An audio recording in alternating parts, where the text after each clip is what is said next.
All right, everyone. Thanks again for holding tight. A little bit late as usual, but like the old saying goes, better late than never. And I see everybody here in the chat. Thanks so much for patiently waiting. I see my main moderator, Ramina El Despotar, as always.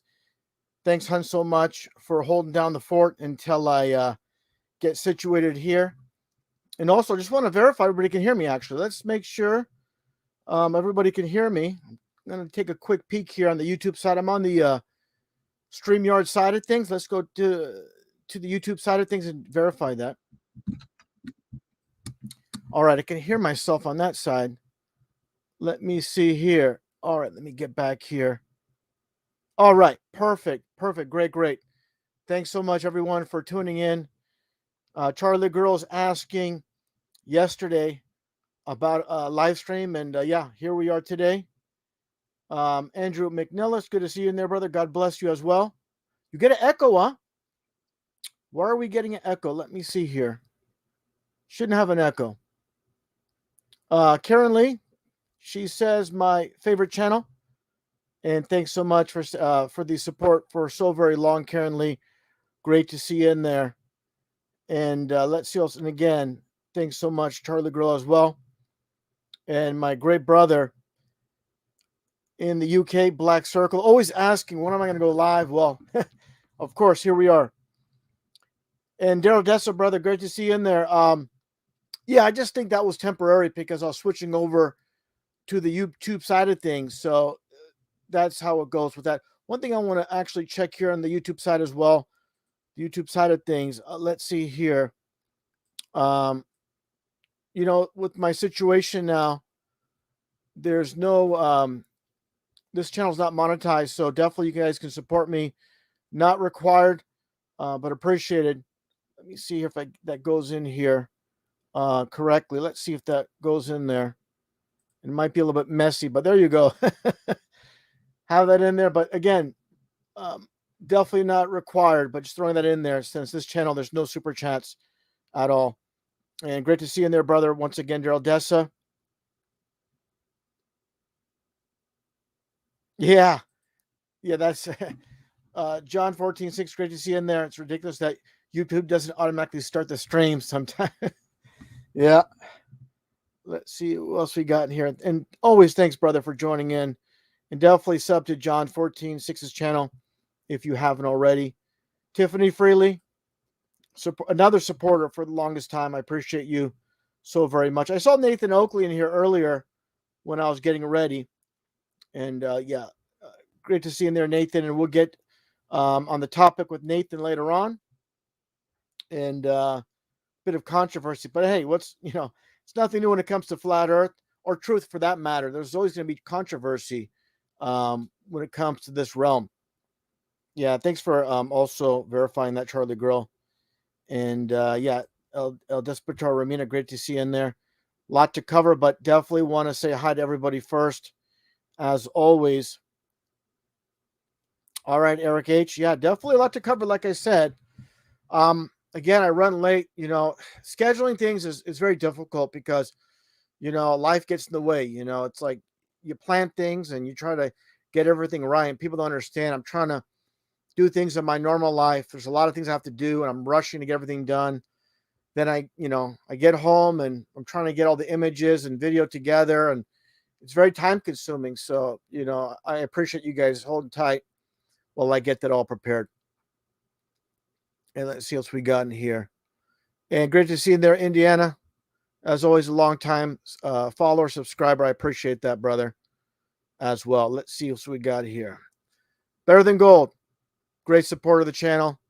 And yeah, Better Than Gold messaged me on Patreon regarding a situation with a former supporter of the channel. Look, I don't put up with nonsense. You know, if people come at me sideways, it's not going to work out too well for them here on my channel. You know, I mean, if you have an issue with me, be respectful. It could be handled respectfully. But the individual, there's always two sides to every story with that individual. I'm not going to mention that person's name, but they came off a bit disrespectful. I'm not going to put up with it at all. At all. And thanks again, brother. Just saw that as well.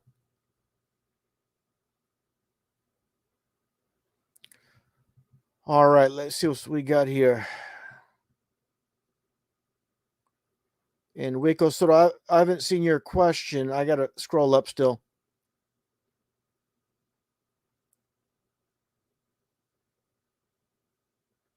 Yeah, we can't touch upon that really. A little bit touchy subject there, so we'll leave that alone. Sorry about that. All right. Let's see what else we got here before we're going to get started right away. There's a good amount to cover. Let's see what we got here. Jay Worms, great to see you in there. Another great supporter of the channel. Appreciate you being a Patreon. Truth and all, wonderful to see biblical earth growing these days. Absolutely. And that's definitely something I'm going to get into as we move forward. Definitely, as we move forward, I'm going to definitely discuss that.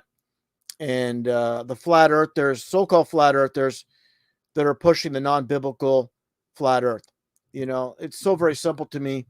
These people that are just, a minute speck of dust as far as time's concerned. They act like, they're going to investigate, this world when there's many, many, many people that have been doing it for a very long time. It's in the Bible. What the Bible says matches our reality, and people are disregarding that, even when the evidence, such as people say in flat earth, oh, we live in an enclosed system, but they disregard the dome, the firmament, and that's because it's from the Bible. They don't want to use the Bible in any way, give it any type of validity. They want it to be, quote, their research, their findings, and of course they're just going to disregard the Bible in every which way, and not admit, say, yeah, I have to admit I'm not a Bible person, but it does say in the Bible that there is a firmament, a dome above us. They can't do that. Again, it gives validity to the Bible, and that their agenda is not to give any credit to the Bible. So that's why they'll never say, yeah, it's in the Bible. I have to admit that. They can't do it. They can't do that. So yeah, we'll get into that. Like I said, Jack Burton, brother, for sure. All truth leads to Jesus Christ. God bless RV and the chat. Absolutely. And thank you for that.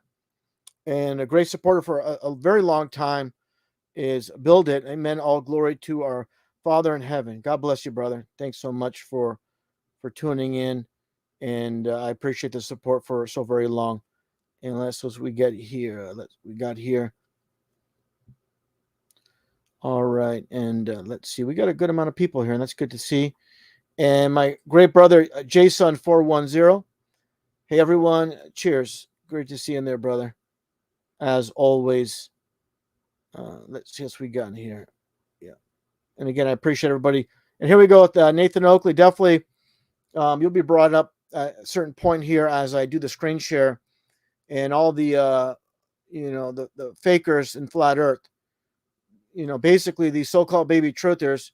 I'll be the first to admit it wasn't a wise idea to call them baby truthers. They're basically fake truthers, infiltrators, and that's a better wording for them.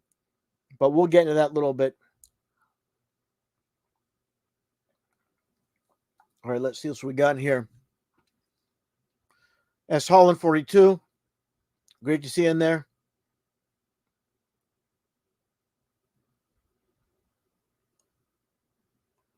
All right, Flappy, good to see you in there. And your name is Michelle. All right, great to see you in there. Good evening. All right, I'm scrolling up, and we're going to get into the information pretty quick because I tend to go on for a long time. We've been going on for 10 minutes, but there's a lot of people in the chat to a lot of names in here that I have to read through here. And I definitely like to give everybody thanks for tuning in. Definitely, I appreciate you all. All right, let's see here the new comments. Oh, great to see you here, Paul Griff. Great to see you here, brother. Fantastic, you're here.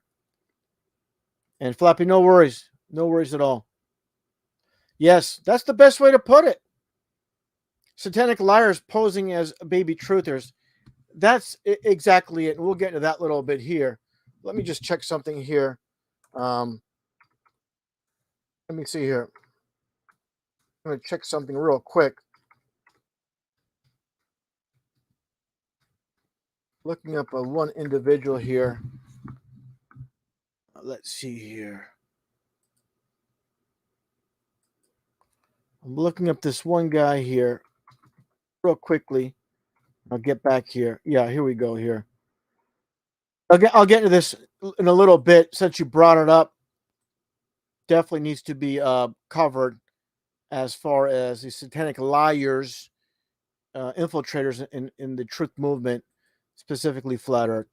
Like I said so many times, I mean, the people that run the show, I mean, money's no object. They print the money. So it's absolutely nothing to have their puppets in every position, from mainstream alternative media, of course. They're not going to leave YouTube alone, and they're going to obviously infiltrate it. So we'll get to that in a bit. All right, Apple, great to see you in there. And thanks so much for tuning in. Yeah, let's see here. Ryan Everson, yeah, absolutely. And you gave me a good lead on that one Kipster dude. And we'll get into that a little bit. Definitely. We'll get into that.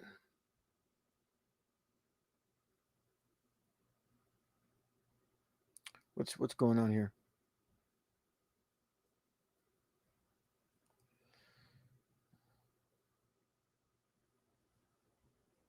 Yeah, I might have to do that. I might have to do that as far as maybe like my Patreon name, They Live Truth.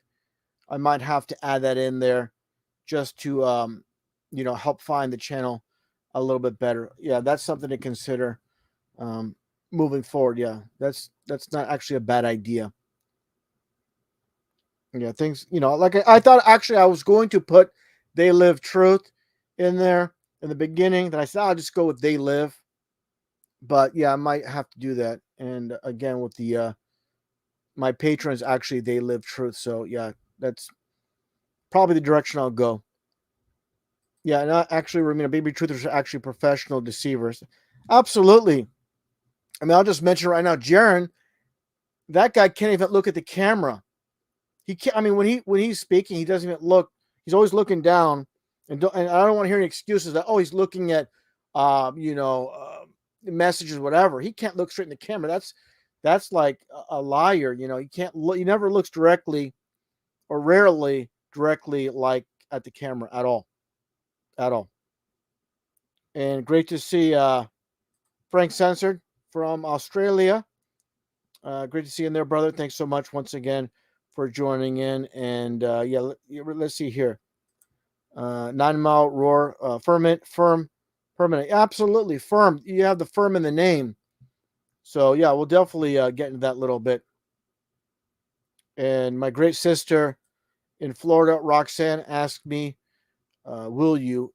Jesus bless you, RV. Thanks so much. Another great supporter, not only here on YouTube, also on Twitter. Yeah, actually, when it comes to that, J Worms, they live, we sleep. I'll say, they live, the sheep sleep. That's probably a better term to put it.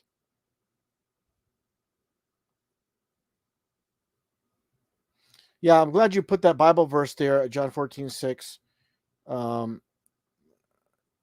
And from Acts 16:30-31, KJV, and he brought them out and said, Sirs, what must I do to be saved? And they said, believe on the Lord Jesus Christ, and thou shalt be saved in thy household. And that gets into, which I believe, people debate me on this, in thy household definitely means family members, keeping the family together. It would be sad for, for example, there's a family of 6 or 7 people, and one is not in heaven with them.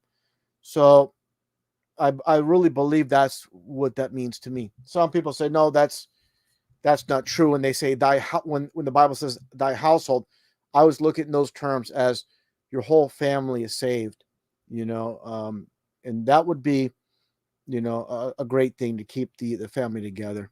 But again, this is, debatable, with a lot of people. Um, let's see here what else we got here. Oh, great to see Brother Man Bill in here.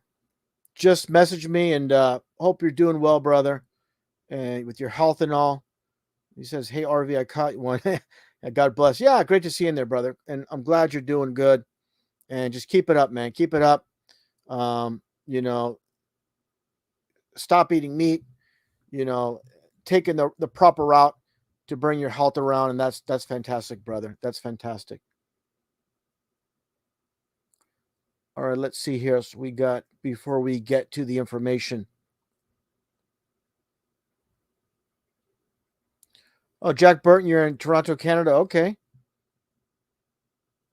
And Charlie Girl says she's in Spain, Dutch origin. That Dutch language is very unusual. I've heard people speak. Um, like Eddie Van Halen. I heard him in interviews speaking in Dutch, and it was like, wow, really, very interesting language. Very interesting language.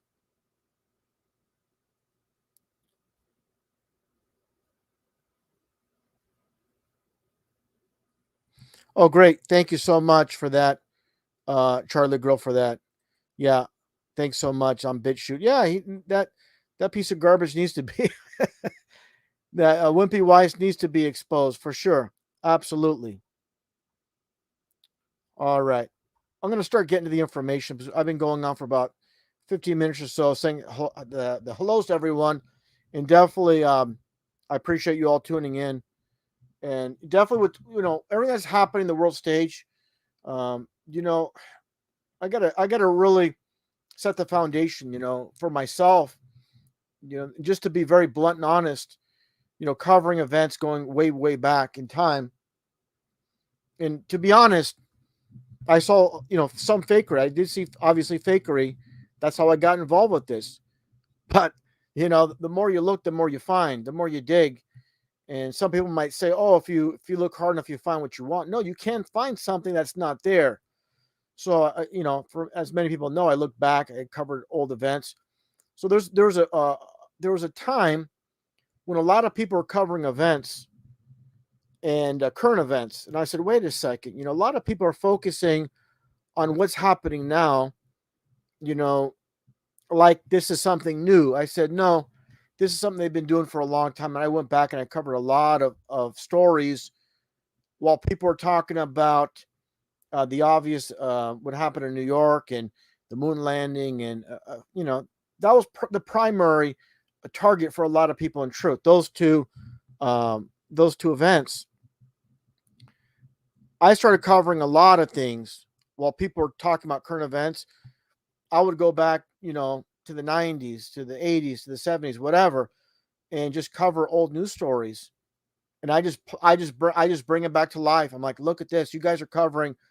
Some of you guys are covering what's happening now, but you're not looking back. You're not really understanding. This is nothing new. People were like pointing at Obama, what he said in 2012 about the one act, about the media, how they're allowed basically to fabricate things. But I said, no, this is something that goes way back.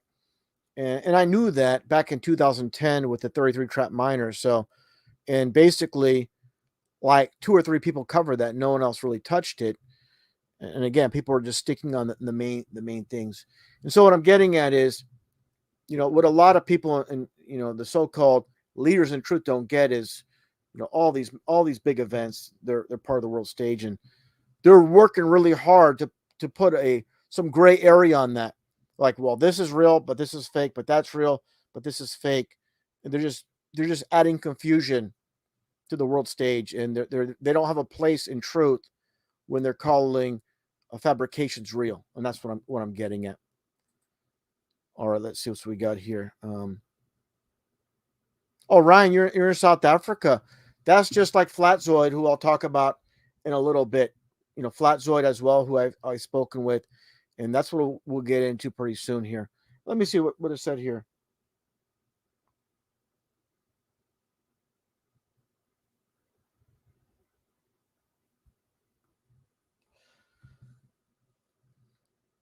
Yeah, yeah, Chino, if you want to send me any information or emails or whatever, just you could do it on Twitter on my They Live account. You can, you can do it there or Patreon. You're free to send me anything. But as far as, let me see exactly what you're saying here. As far as the do send me a link about how stars turn differently at the equator. My reply was that's fish islands. Well, what they need to understand is it's very simple. When you think about the equator, and they made that zone, that region, for a specific reason. That's like the cutoff point. So imagine you're at a say an Indy 500 race. By the way, they have 33 cars during that Indy 500 race. So imagine you're at the Indy 500 and you're in the stands like everybody else. You're seeing the cars go clockwise, from the outside of the track. Now you're in the inside track. You see them, instead of going, left to right, you see them go right to left. So you see it from a different perspective from being in the inner ring. So it depends on your position and where you're looking to say as far as the stars. And like I said, for example, a perfect analogy. For example, if you're in Indonesia, for example, or even better, let's say you're in India. Say you're in India and you're looking at the moon, and you see how it's circling above and the face of the moon. So basically, if you're in India, it's going to the right. But if you're in Australia, say for example you're in Melbourne, the sun, or Sydney, the sun looks like it's setting to the left, because that's just basically, like, again, just like the analogy I used about being at the Indy 500. It depends on your position, where you're at in the flat Earth.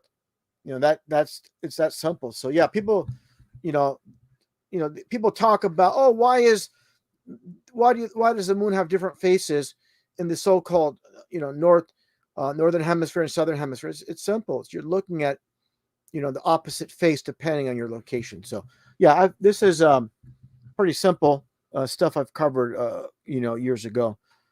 All right, let's see here. I'm going to get to the screen share part of things, and let me see here if I can do this. Let me see. Let me try to do something a bit different here. Hold tight, everyone. I'm going to try to do something. Let's see if I can do this. Hold on. Just bear with me, everyone, if I can do this. Let me see. Just hold tight. I don't think that's going to work. Let me see if that's going to work or not. All right. Let's see here. Okay. I'm trying to get this all set up here. Just bear with me, everyone. What I'm going to do is I was planning to do something, but I'm just gonna take a peek at the chat, because what I'm getting is, when I do the screen share part of things, I miss a lot of the chat. So what I'm gonna do is I'm gonna periodically take a little break and look at the chat so I don't miss anything. I'll do my best, but I got to focus on the StreamYard, not the StreamYard, but the photo stage side of things. So if anybody out there is making comments, just understand, while I'm doing the photo stage, I'm not seeing all the comments. So just bear with me with that. It's, these live streams are not easy to do, because I'm working with a lot of things. I have a lot of windows open. I got the photo stage to share. I'm dealing with a lot of audience. A lot of people are asking me questions. So I'm going to remove this temporarily here. Um, all right. Thanks so much, Chino. I appreciate that. Thank you so much. And I'll definitely take a look at that. Oh, I see something here. Let's see here. All right. We're good. Let me get this going here. Let me make sure I got this straightened out before I get this started. All right. Let me hit the present button here and get to the screen share. All right. There's definitely a lot to cover. Um, with a lot of things on the world stage. All right, let me get this window going here. All right, you guys can see it. Let me just verify. Yeah, let me maybe go full screen. Let me do this here. All right. So again, there's definitely a lot to cover, and I'm going to try to be concise with this, because I can stick with one image for a very long time, and I really want to, get to a lot of information. So let's get to it here. And of course, these two puppets you all see here.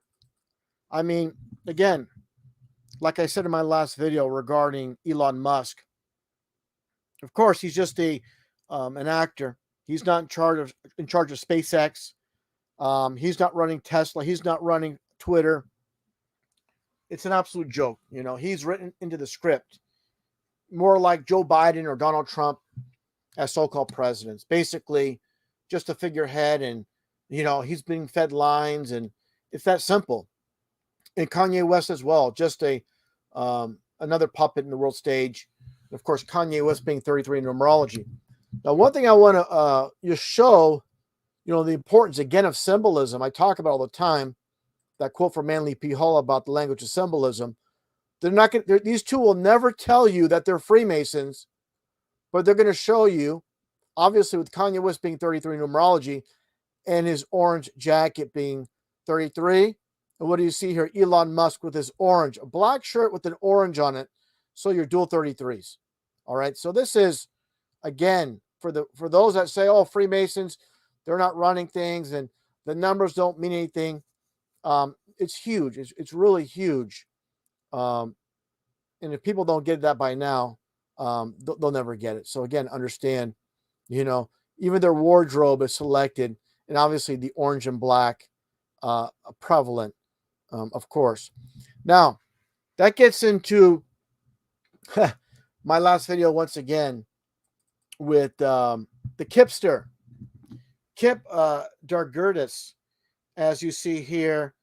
And obviously, like I said in the video, the whole entire flat Earth versus ball Earth has been put into this, using the so-called wide angle rectilinear lens. And that's really important for people to understand.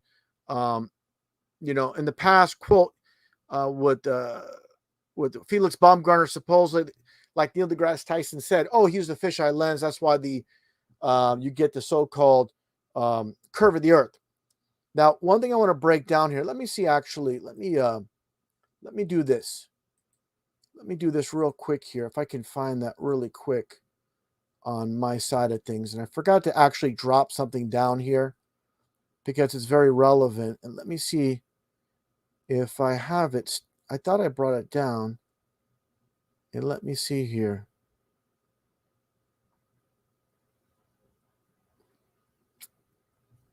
I thought I had it.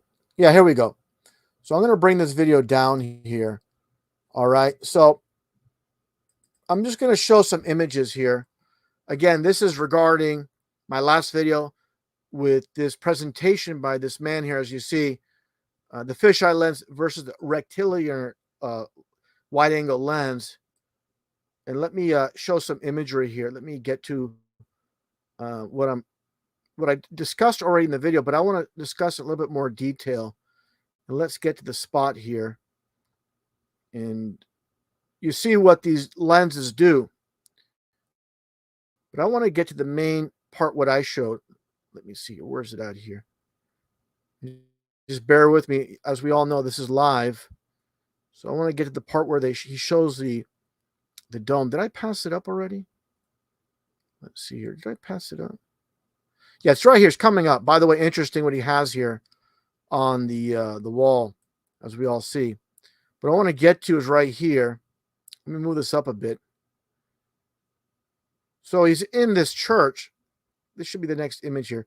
So he's in the church, and he discussed the two lenses. And this is really important here. Let me get to the point here. Let me play this. I'll lower the audio so we don't hear him. But I'm going to play this right now. Materials are better served by a fisheye lens. So this is the fisheye lens, okay? So you get that one particular look. Like this round dome. It looks nice through the fisheye lens with nicely proportioned windows. With a rectilinear. So the rectilinear lens, as you see here, it really stretches things out. So what I'm getting at here is, I already discussed this, by the way, basically Polaris, the star within the dome of the Earth. Basically, this is what it represents. This is flat Earth, and blind side, obviously. What I'm getting at, you see how the rectilinear lens stretches even more than the fisheye lens. It stretches it out. So that gets into what I want to show, what was showed earlier, and that's that straight view. What I showed. Let me see if I can find it. Let me get that straight vantage point that was shown earlier. Where is that street? Where it looked like the buildings were like coming into each other. Maybe it was towards the end. Maybe it was at the end. Maybe I, I need to keep going actually towards the end of the video. Let me see here. Yeah, maybe it was at the end. Let me see here. Yeah, actually, here it is, towards the end here. And you see here the rectilinear lens. You see how the background is pretty much level, but it creates this kind of egg face, like he said, with the child. And what it comes down to, when you use the fisheye lens, let me move up here. The fisheye lens, see the background, you see the house in the back, how it's basically curved, but the foreground not so much. So let me see if I can find that. Here we go. This is what I was looking for. I forgot the position. So I'm getting at is, remember when I showed the dome and how it's stretched, but when it comes to this position of these buildings, how they're coming, the tops are coming inwards more, and it looks like it's like the Leaning Tower of Pisa, basically. So what I'm getting at is, you obviously can't rely on these lenses. I really wanted to spotlight this regarding the whole so-called curve of the earth, with that video by that guy Kip. And I'll get into that right now, actually, because it's kind of funny. Let me stop sharing this momentarily, because it's something I need to show. It's not going to be on here. Let me stop. Let me stop this screen. I'm going to go to Twitter here, and let me get this other screen open. And let's see here. Let's get this going. It's all going to add up. So let's see here. Okay, here we go. This is pretty funny right here. So hopefully you guys, let me make sure you guys see that. Okay. Let me see here. Let me see if this one could be moved. All right. So hopefully you guys can see it. Let me take a look here. There you go. You guys might not see it that great, but what I'm getting at here is, I actually showed the video to Kip Dargurtis. And so here's the, it might be hard to see. Let me see if I can actually blow this up so you guys can see that a little bit better. Let me go to, you guys probably can see what I'm talking about already.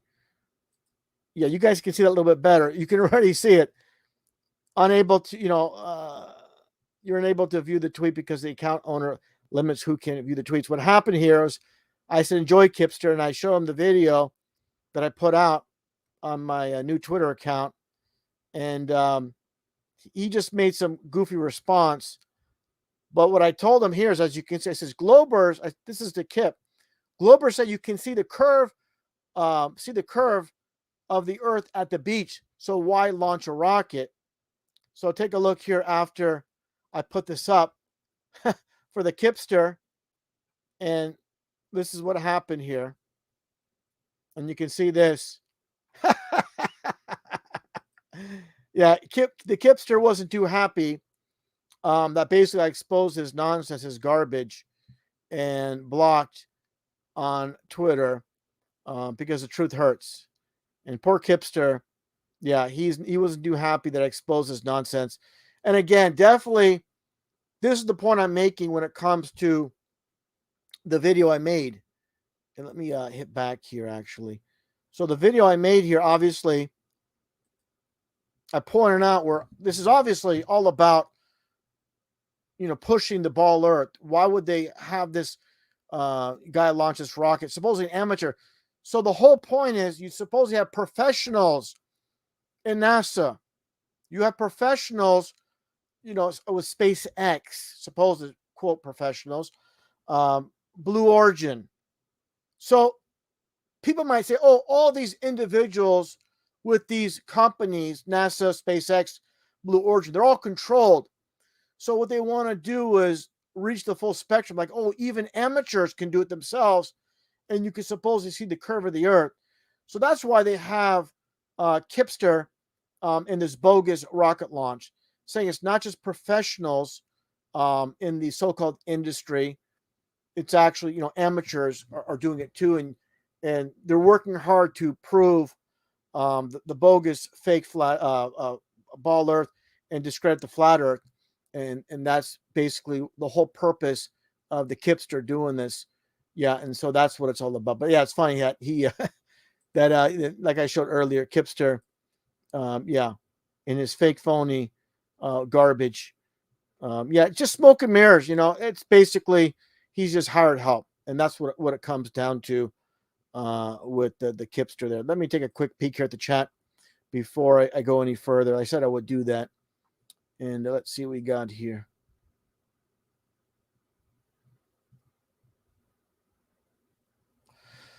Yeah, even Flappy, even Christians, it's I said it before, where you attend school 5 days a week, what is it, 8 hours a day? That's the heavy indoctrination. Then you go to Sunday school for, like an hour, hour and a half, 2 hours max. So that school conditioning overpowers, the minimal amount of, what you get from your local church. And obviously they're not teaching the biblical flat earth anyways, and that gets to the not only the televangelist, but your local, preacher at your church. Knowingly or unknowingly, they're deceiving people into believing we live on a ball earth when they talk about planet. And like I said, I truly believe before you can have a church established, you must pass through the Masonic Lodge. And those individuals that pass through the Masonic Lodge, they're the ones that get the okay from City Hall, which, again, more Masons at the top of that, they're allowing only certain individuals to have their churches established and built, and that's the unfortunate truth. So the churches give some truth. Again, in the world of duality, they're only going to give some truth. They're never going to give all lies or all truth. It's going to be the duality aspect, and people need to understand that for sure. Let me check something here real quick. All right, let me get back here. 1 second, everyone. Let me just.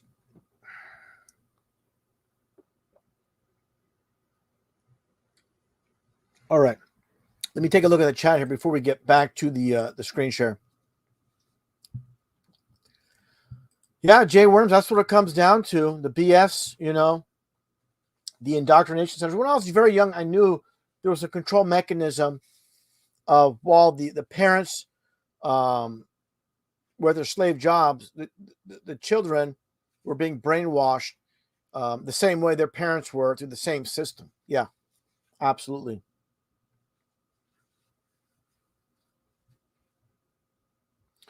Yeah, also Charlie Girl asks his RV can't understand that the KJV people say, what does it matter how Earth is made? I'm like, what? God's creation starts at Genesis, and it's not that important. It is, obviously. And I tell this to people, that need to understand the whole purpose of pushing the fake phony ball Earth, for anybody that's new to it, it removes, obviously, God from the equation, like you just stated there. That's the foundation of the lie. So definitely, the people that mocked flat Earth in the beginning when I was covering it years ago, they didn't look at it until I said that. I said they're trying to hide God, and that perked their ears up, and they started listening, and they started paying attention, and then from there they started watching my presentations, because obviously, the whole point is the foundation, obviously, of the ball Earth, and why is the so-called ball Earth spinning? There is no ball Earth, but the reason it's spinning is you have to break it, every little aspect of what they're saying down. So the inertia of the so-called ball Earth spinning is from the initial explosion. They say Earth was supposed, this is the funny part, they say Earth was first a disk in space. Then as it spun around, it formed into a ball. And even according to science, due to so-called evolution and the Big Bang, certain planets are spinning in different directions, being shot out from that initial explosion. What I ask people that believe in evolution is, what was happening before the Big Bang? Say a billion years prior to the Big Bang. What was going on? And they're like, wow, we're not ready to answer that because we only extract information that we're given, like a computer program, like a diskette or a CD-ROM that's put in a computer. They're not ready to answer that question, but that's not part of what they were told. They're just told a Big Bang explosion happened, but they don't look back even further. And obviously, they're just regurgitating things, and that's all they know how to do.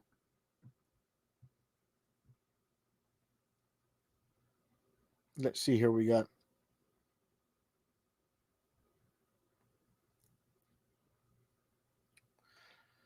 absolutely, just like Charlie Girl stated, it's the foundation. Yeah, that's the most important thing. Yeah, that's exactly it.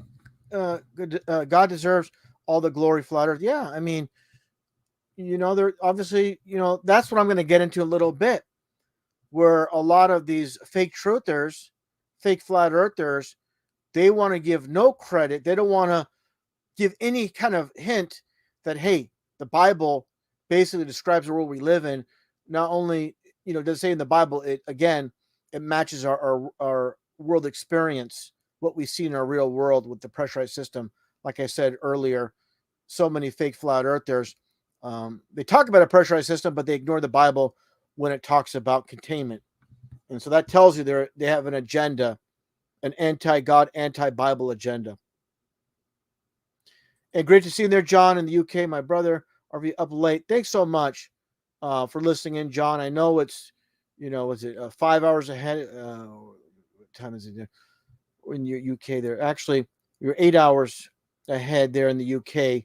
Yeah. So thanks so much. I appreciate you staying up early morning in the UK listening in. Very much appreciated. And we're going to get back to the screen share momentarily. Just want to take a quick peek, like I said I would before. I don't want to just miss a lot of stuff here. And let's see here. We got PJCnet. Great to see you in there. Thanks for joining in. Let's see what else we got in here. And thanks again for that, Charlie Girl. Absolutely. There's a satanic agenda. I just saw that it moved so quick here. Absolutely, there's a satanic agenda. And you can spot the fakers in flat earth that are pushing the non-biblical flat earth, other lands beyond where the Bible says there's the ends of the earth, and all these other worlds. And it's like this. The Bible says, countless times, not countless, but many times, how there's ends of the earth. And you have these other groups pushing, they say things like, well, in science they say there's endless space. Well, in reality, there's endless land, that kind of stuff, when the Bible again says, obviously there's ends to the earth. So yeah, they're definitely, they're creating confusion with a lot of people. And that's the unfortunate thing, because the reality is the majority of truthers out there, specifically with flat earth, they're not biblical. And that's why I really, well, I'll save it for the screen share. We'll get into the screen share. Let's get back to it actually right now before I even get into that topic. Let's get back to present, and let's get back here. All right. And thanks everyone for holding tight here. And Arnold Andrews, great to see you in there as well. Just spotted you there. Thanks so much for listening in. Much appreciated, brother. Let's get back here. And I'm going to temporarily remove. Oh, wow. It's wow, that's pretty early there. 3 a.m. Wow. Thanks for holding tight. And yeah, that's no joke. Thanks so much. I appreciate that. I'm going to hide that temporarily because I'm going to get back to the screen share presenting part. Yeah, let me do that right now. Let me get back here to make sure. Yeah, I showed that. Let me move forward here. All right, talked about these two goons already. And this is one thing I want to talk about here with my video about the so-called Artemis launch, the moon rocket. the nonsense. And I'm just going to be very blunt. I saw Eric Dubay. Let me actually see here. Let me see if do I have that. Do I have that anywhere here? Hold on, everyone. Actually, I have it here. And Eric Dubay released a video. I think it was 2 or 3 days after I did. Let me stop the screen share because I'm going to actually show what I'm going to talk about. But I'll talk about it first. This is from my video from obviously my thumbnail, where I point at the Artemis 1 rocket, as you see here, which basically goes down in the ocean, expensive bottle rocket into the Bermuda Triangle region, and the moon here. But we have to be so very careful when we explain things to people, because if we don't explain things properly, people on the globe side of things are going to tear flat earthers to shreds if you're not careful. So I specifically said, this is according to the glober side of things. This is their so-called low Earth orbit. So here's the problem. And I'm going to stop sharing again because I have to show Eric's video. Let me get to StreamYard. Let me stop this.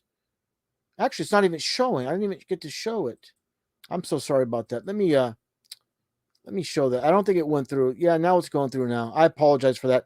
So I was explaining things without showing. It didn't actually share. I don't believe it did. Yeah. Anyways, here it is again. I'll just explain it again. I apologize for that. So again, the Artemis rocket with the Orion capsule on the top. So you have again the moon here. So I explained it in my video. Obviously, how this is, obviously just crashing into the Bermuda Triangle area off the coast of Florida. But what it comes down to, Eric Dubay just showed this, basically the same exact thing, and pointed at the moon.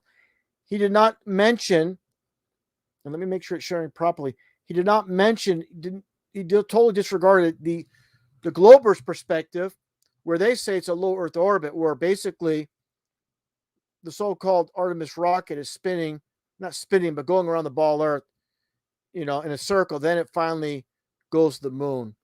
And so what happened was, and let me stop sharing now and get to the presenting of Eric Dubay's video. And let me see here. Where is it at? Yeah, so this is what I'm getting at. And basically, there was in my estimation, there's a blunder by Dubay. Let me make sure that's showing properly. So I'm having a little bit of issues here. Let me make sure it's showing there. Okay, so this is again Eric Dubay's from his video, which he released a few days after I put mine out. And and I don't want to say, but basically it's almost verbatim of what I did. And I can even, for anybody that doesn't believe me, just take a look here. And let me actually get to it. Let's see here. Where's that video here? Hold on. Hold tight, everyone. Yeah, here it is. So I'll explain this first. So Eric Dubay, this was what Eric Dubay put out on Twitter. So he showed this guy making a face, whatever, but irrelevant. What I'm getting at again, he showed these so-called launch, and here's the moon. So obviously, it's missing, it's going underneath. But again, globers are gonna tear this to shreds, because I hate to say it seems like Eric Dubay didn't even know about the so-called low Earth orbit. He mentioned in the video, but this is his static post on Twitter. So why would he mention this when, the Glober, their side of it, they say it's a low Earth orbit. So this should be presented properly. So I'm getting as Eric Dubay removed this tweet. This was his tweet, this image you see here. But he saved it for the video, and he mentioned about the low Earth orbit. But obviously he removed it because he didn't mention anything about the low Earth orbit. But again, with his video, it's funny because it's almost like verbatim what I put out, where he shows, as you see, Don Pettit, which I showed in my video. And then as you move forward, let me see if I can find it, where he shows, let's get to it here. Yeah, here it is, where I show the Bermuda Triangle. So basically, it's like almost not identical, but pretty close to my video that I put out. I believe it was 2, 3, maybe 4 days prior to his video. So it's a lot, it's a lot of similarities. But what I'm getting at, the main point of this, what I'm getting at here is, he did a blunder here by putting this image out and not explaining this low Earth orbit. I saw comments by Globers saying, hey, you don't even know what's happening here. You're pointing this out, but there's, again, a low Earth orbit. Not to be repetitive about this, but the little things are important. You got to know the lies of their side very well, because if you don't, you just kind of look at this and say, oh, look, they're missing the moon. They're way off. Their lie doesn't work that way either. So, again, it's very important to know their lies. And that's going to get into someone later on I'm going to mention as well. Let me stop sharing that and let me take a quick peek here. Let's see what's going on here. All right, let's see. And great to see you in there. I'm taking a quick peek before I get back to the screen share. Great to see you in there, James Rideout. Always good to see you in there, brother. All right, let's get back here to the screen share part here. All right, I'm going to get back to presenting. All right, let's get back to the window here and make sure it's presenting right. And I apologize, last time it wasn't showing properly. So, yeah, you guys get it as far as this is concerned. So definitely, again, being repetitive here, but it's really important. Do not tell people, oh, look, the rocket's launch and it's not even close to the moon when it's, again, the low Earth orbit. Just want to be really clear. It's just like the Simpsons episodes where we know there's a lot of predictive programming, but you got to make sure what you're presenting is legit. And that's really important, because if you're wrong about any aspect of what you're presenting, then they're going to debunk what you're saying. And then they're going to say, see, look, you're wrong. And they're really doing these so-called space flights, so that's, again, real important. So let's move on here. Let's see what I want to get into here. Now that gets into who I call, like I said, the number one flat Earth researcher in my estimation. Okay. He's the number one dude when it comes to flat Earth research. There's another individual that I'm going to tell you all that, in my estimation, my opinion, is the best flat Earth debater. And that's for a little bit later on. And we'll get into that. But definitely I want to touch upon Flat Earth Banjo and his amazing, awesome research and presentation that he did regarding the Chile earthquake from 1960 that caused the tsunami. And again, all credit goes to Flat Earth Banjo Eddie for this. Again, just, my absolute favorite flat Earth researcher, without a shadow of a doubt. So again, for those that are new to this whole idea of the Chile earthquake, all the way down here, and this is the flat Earth model, by the way. So what happened, as you all can see here, after the earthquake, it lasted 11 minutes. It was 9.5 in the Richter scale. So it was a rather a very large. 10.0 is on the Richter scale is obviously the largest earthquake you can have. So this created a huge tsunami, and you see where it all these affected areas all the way to Japan, China, Russia, everywhere. But here's the point. Obviously South America, relatively in the same vicinity, general area as the so-called ball Earth, Antarctica. And there was no tsunami that wrapped around the so-called continent of Antarctica, as we're told. And as Eddie explained, like, for example, a tsunami in the Indian Ocean, it wraps around Madagascar. And there's been demonstrations and, images all about that online. So what I'm getting at here is, again, thanks to Eddie for his work on this. So what I'm getting at is this, which I should have mentioned during that actual live stream I had with Eddie, the Flat Earth Banjo, is now you look at the nonsense globe. So here's South America, and here's where the earthquake, the epicenter was, just south of Santiago. So you're all the way down here, and you have this earthquake, and then you have the tsunami. So again, instead of wrapping around Antarctica on the so-called globe, it shot up. Water traveling up a ball, all the way up to, again, Japan, China, Russia. absolutely ridiculous to believe that can happen. And obviously, like Eddie demonstrated, the reason for this graph is this is the 360 ice wall, 100%. And like I've mentioned so many times, we know there's the sun that travels around the flat Earth, around the equator, because this is the tropical zone. The tropical zone that runs through Cuba, it runs through Southeast Asia, where you have a lot of tropical plants that cannot survive anything further south, anything north. So this absolutely 100% proves. Here you have where it runs through the equator here. So this absolutely proves where this region barely only has two. It only has 2 seasons. This proves without a shadow of a doubt we have a circling sun. And I already covered that, but definitely want to touch upon that real quick. But yeah, definitely the idea that the tsunami ran up. So that's just one aspect of the fake phony ball Earth. So that's just the tsunami aspect. Now you're taking a look here, and this is supposedly an image from space. Give me a break. What garbage this is of South America once again. And here's Chile. Now this gets to the Amazon River, which I've covered before, but I want to touch upon once again. It's vast, expansive Amazon, where many different streams, different parts of the Amazon River. But what I'm getting at is supposedly drains off. You see all the different channels, but here's the Amazon.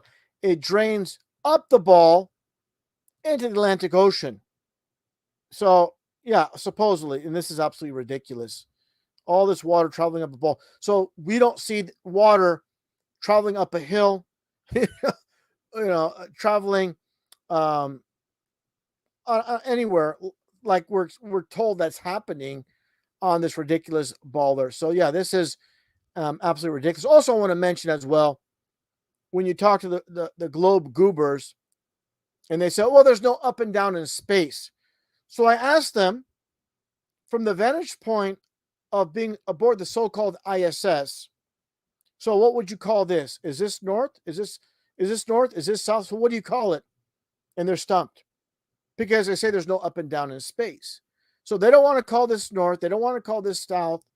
Yeah, it's just absolutely ridiculous, these globers. And we'll get more into globers in a bit, definitely. And here's just another image of the so-called ball Earth. Again, the tsunami traveling up the so-called equator. Absolute garbage, absolute nonsense. And that gets into what I'm going to get into. It's a little bit, it's on the same topic, but again, like the title, Freemasonry and Fake Space. And this is really what it's about. Let me make sure this is presenting properly. Okay, good. We're showing, looks good on the YouTube side and the streamer side. Okay, just wanted to verify that before I continue moving forward. So we know about, again, I always talk about signs and symbols constantly. All these people, in truth, they downplay the color orange. They downplay the numbers. They downplay numerology. And again, it all comes down to signs and symbols, which we all know about. This is nothing new when it comes to the forked tongue, when it comes to NASA.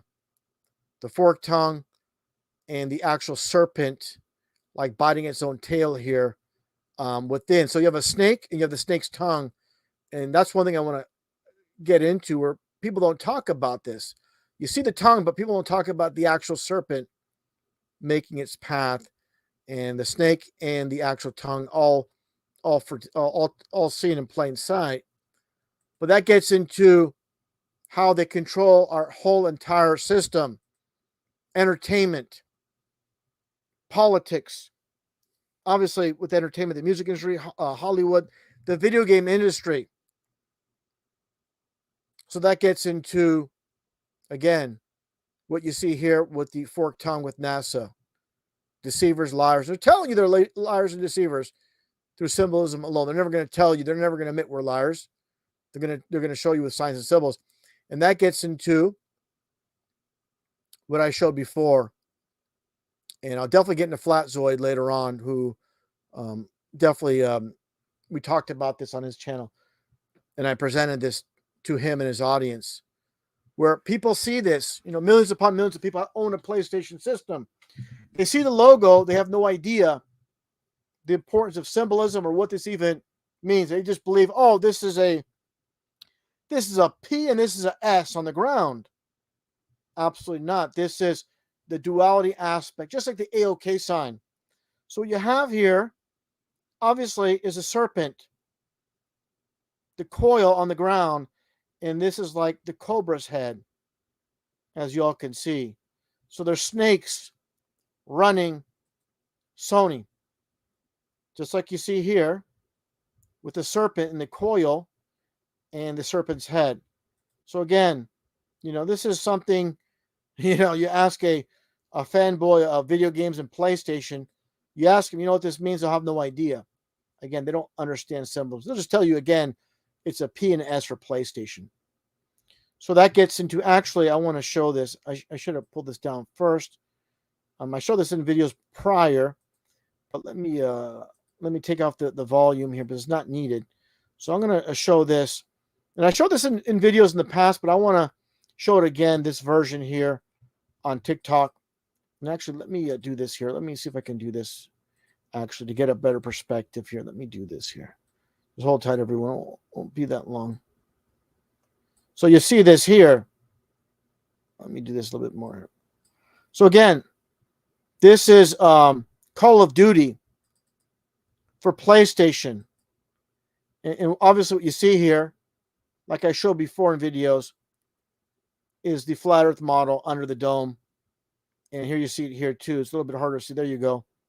Again, the circling sun and moon above the flat earth. So again, with PlayStation, they're pushing a lot of space games, a Star Wars, Star Trek, and all these other sci-fi, aliens, but they always sneak in the duality aspect and showing the flat earth. So some might say, oh, it's just a one-time thing. It's not a big deal. They put in this flat earth model. Not so fast. Let me so this is for PlayStation 4. I believe it's PlayStation 4. More recent, in recent history, but that gets into what I'm going to show right now. And this is from PlayStation 1, and this was released in 1995. I believe PlayStation 1 was released in 94 or 95. Basically, this came out the same time frame with the initial release of the first PlayStation system. So again, they have a stranglehold over the video game industry, and that's a sleeper when it comes to a lot of people in truth. So you see the snake, again, the serpent symbolism here on PlayStation. So what do you see here? Discworld, and you see the elephant, and you see the turtle. It's kind of hard to see, but this is a domed world we live in. And you have here, it looks like the Reaper, the Grim Reaper. Let's get a little bit of a close up.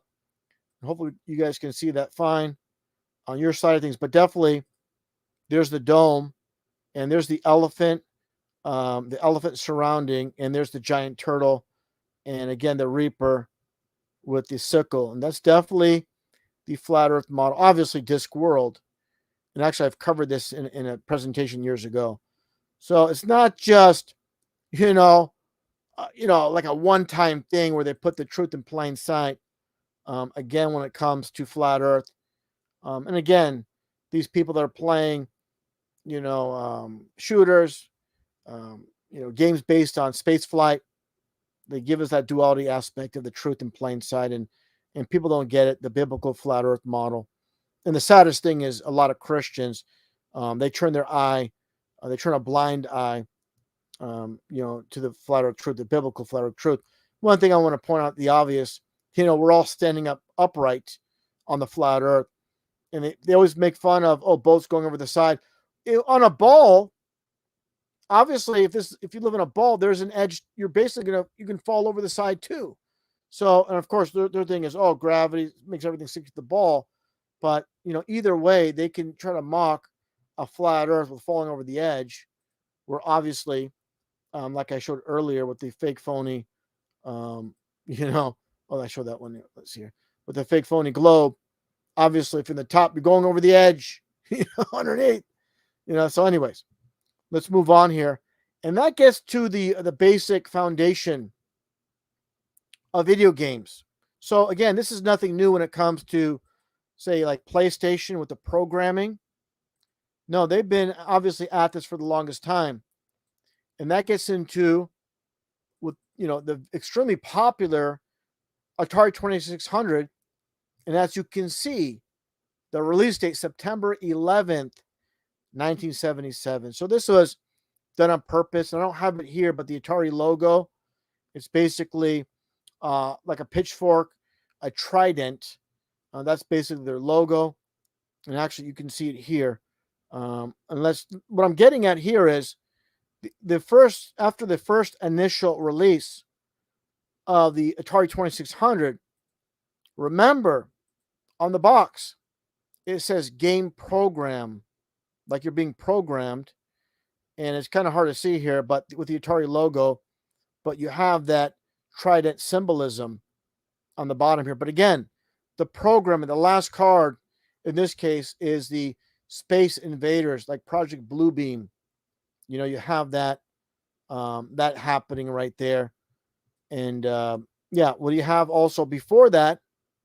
Before Project Bluebeam, and it's funny because you have the blue box, is you have asteroids, which obviously in recent history is a lot of talk. And of course, the number 66, again, game programming asteroids. So they're planting seeds, obviously, with all this, with all these video game programs.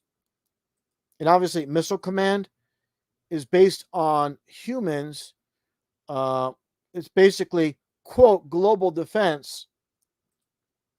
And you have here, basically, what they're doing here is you have all these individual cities, and you have these invaders from outer space, basically, with warfare, targeting these different cities throughout the world. And your job as a missile command is to defend the cities.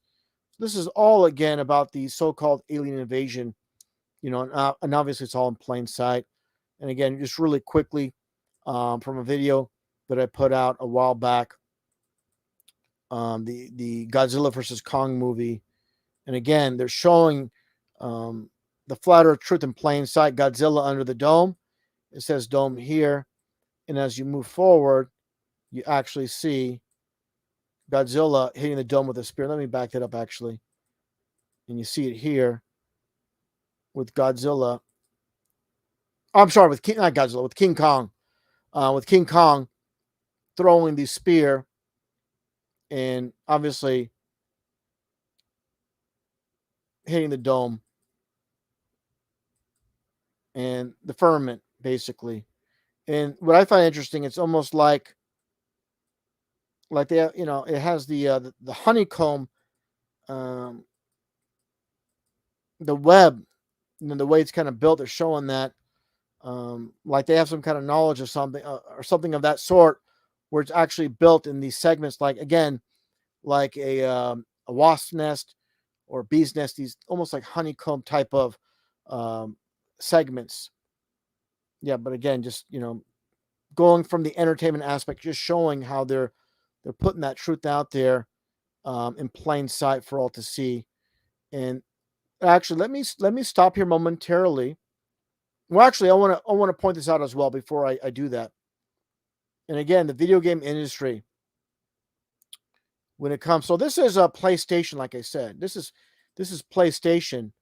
So even the competitors, this is Sega, this is Sonic Adventure, and you see the 666 in the back of this CD, this case. It says 6 stories, 6 characters, 6 actions, and definitely, and here what you have here. Hopefully, you guys can see that good. But on the bottom left corner, you see the serpentine coil. So you have PlayStation with the snake, like I showed previously, and basically you have a snake or serpent coil on the Dreamcast. They're casting dreams, like you're in a trance almost. And obviously, this is the symbol for hypnosis as well, with the spiral symbolism. But again, so you have your snake symbol with Dreamcast with the 666 in plain sight, And like I showed earlier, you had, where was it here? You had the serpent here with PlayStation. So it doesn't matter if it's Sony or Sega, they both have the serpent logo, just like NASA. So these are things, again, NASA's the obvious one, but these video games, it's really flown under the radar. And obviously, I'm really into studying symbolism that a lot of people, I don't want to say here, but a lot of people in other channels, they brush aside. It doesn't mean anything. Where is it going to get you? It gets you, it opens your mind to this deceived world. And they're telling you, the people that run these companies, they're Masons, and through signs and symbols, how Masons communicate, they're telling you what they're all about, deception. And they're putting it in everybody's face. So, but I find it interesting. And also, I should mention Sega, like I mentioned before, Sega is ages backward. So that's, again, the duality, that the reverse. Sega ages the age of Genesis, which obviously Sega made Genesis, the Sega Genesis system. Prior to that, they had the Sega Master System, Master like Lord. So there's a lot of, obviously, occult hidden in plain sight with the video game industry. Now, this is something I need to touch upon before moving forward. Let me take a quick peek, make sure everybody sees everything fine in the chat, make sure everything's is going smoothly. Also on the YouTube side. Okay, let's get back here. Let me get back here to photo station. Okay, so I talked about this before with Oktoberfest, Flat Over Fest with the Flat Earthers. Easy for me to say, but this this was from Greenville, South Carolina, and this was the meetup for the last Flat Earth meetup with the Stooges and all. And like I said before, it looks like a concentration camp with all the the cyclone fences and the barbed wire wrapped around. I mean, give me a break. And obviously, as y'all can see, this is the Greenville Shriner Club. So again, out of all the locations that the suspected flat earthers, so-called truthers, are having a flat earth meetup, basically a Masonic, facility, a Shriners Club. So again, all these thousands of venues you could have selected, throughout the U.S. or Canada or wherever, to host one of these meetups, and they pick a Masonic, Shriners Club to have their meeting. Obviously, this is done as mockery. Now, this to me, this is the last straw, Mark. I given you a break for the longest time. You've done things that were suspect for the longest time. Now, during this Flat Earth meetup, you're wearing a Masonic hat here. Like, this is some big joke. You already wore that 33 last time, or a few times ago. Flat Earth meetup. I believe it was at the Pyramid Building, Pyramid Hotel or restaurant, whatever. Now Mark Sargent is wearing a Masonic hat with the logo. And to me, Mark, I defended you for the longest time. I gave you a break, but enough's enough, Mark. This is not funny. You're not funny, Mark. And the mockery has to stop. This is what they do on the other side. They love to mock. And now Mark's mocking everybody. So Mark, that's it, Mark. I'm done. Done with Mark and done with your nonsense of showing, your allegiance to Freemasonry. You can joke, you can say you're joking all you want, but it's not the first time. Back in 2015, you're sitting at a chair doing the Masonic hand sign. I gave you a pass. You wore the 33 shirt. And now you're constantly doing it. So what do you see here in the background as well? Just interesting with this design with the 666. I'll get into this later on. But yeah, enough's enough. Stupid hat. And I'm tired of these fakers and the mockery. I gave, like I said, I'm being repetitive here. I gave him so many breaks. I left it alone, but no, he's done this too many times, and enough's enough. I'm I'm tired of the globers. I'm tired of the fake flat earthers that have infiltrated truth. And 99% of so-called truthers, are fakers. They're not real. They're working for the other side. All you need to do is if they're not pushing the biblical flat earth truth, watch out, stay away. You can eavesdrop and listen to what they're saying, but as far as looking at them as a leader, if they're not talking the Bible, they're not talking the biblical truth, and they're definitely wearing the signs and symbols of the enemy, then definitely he's not on our side, obviously. And I pretty much knew this from the start, but I'm just going to be very blunt to everybody out there. And this is before Flat Earth. I knew there were a lot of people in truth that were working for the other side that I spoke with. And I even gave them hints that I knew they worked for the other side. One example is a guy in Canada, Montreal, Canada. His name was Police State Radio. Many of you might not know who he is, but he used to make a lot of videos way back 2011, 12, 2010, and so forth. So we used to talk on Skype, and I told him, because I had a feeling, I actually knew he's working for the other side, because he's supposedly married to truther girl Sonia, which, if any of you don't know, she was a whole part of the 9/11 truther movement. So they're supposedly a couple. And I watched their videos. He's wearing the red, she's wearing the blue, and all that stuff. But what it comes down to is he made some suspect videos. I had a call with them on Skype, and I said, look, I talked to a lot of people, in the so-called truth movement, and there's people that I know are agents working for the side that I talked to. And he became very, very quiet. And we stopped talking after actually about 2015, when I started making Flat Earth videos, because he used to comment on all my videos. And then when I started making Flat Earth videos, he went under the comment section and he said something about derogatory against Flat Earth. He made a video talking about Flat Earth. So basically I buried him pretty badly. And after a while, he tried to apologize and try to be friends. But hey, it's like when you break a vase. Once you drop a vase, you can glue it back together, but it's never going to be the same vase again. You're going to see the chips, you can see the cracks. It's already damaged. There's nothing you can do to make it how it was prior. So that's kind of like friendships. Once it's damaged, usually, a lot of times when it's heavily damaged, you can try to piece it back together, but it's not going to be like it was prior. So I just want to mention that. And on a positive, I'm going to take this off momentarily. And I want to discuss something else here. Let me see here. Let me do this. Let me stop this. But yeah, just to show, it's not a joking matter. He's done it again. Talking about Mark, he's done this too many times, and enough's enough.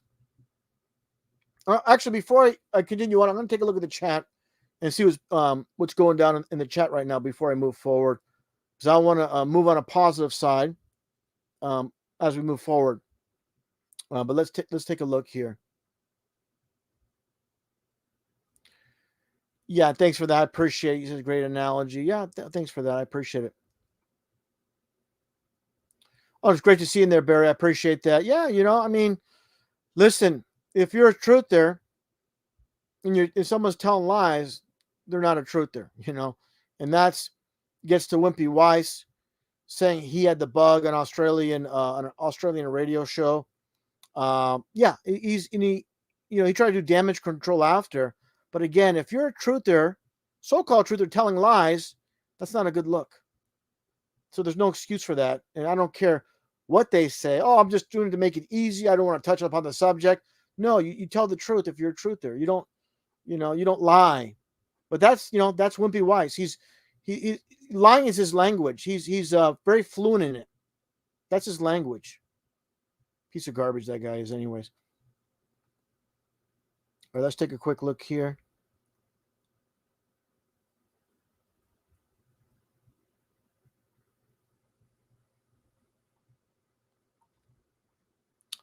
Yeah, before I get back to screen share, I want to just take a quick look. Let's see. Great to see you in there, Isabella M. Fantastic to see you in there. Let's see what else we got here before we move forward. Okay, I'm gonna get into an individual. Let me stop that screen share momentarily, and thanks so much once again. Let me just take this off here, and I'm so sorry. Just taking off so everybody can see. Um, let's see here. I'll take that off here momentarily. All right, let's get back here. I'm going to stop presenting. Let me get back to presenting. Let me get the right screen here. Let me make sure I have the right one here. All right, let me see here.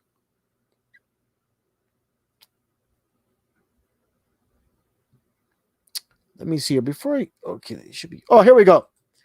This is what I want to talk about. An individual that actually was on his channel. And as you can see his name here, Flatzoid. Yeah, let me do this here for Flatzoid. He deserves. Everybody here definitely should sub to his channel. Let me get a little bit better perspective. No pun intended there. Flatzoid. Yeah, really great dude. To me, like I said, in my estimation, the number one flat Earth researcher is Flat Earth Banjo, Eddie.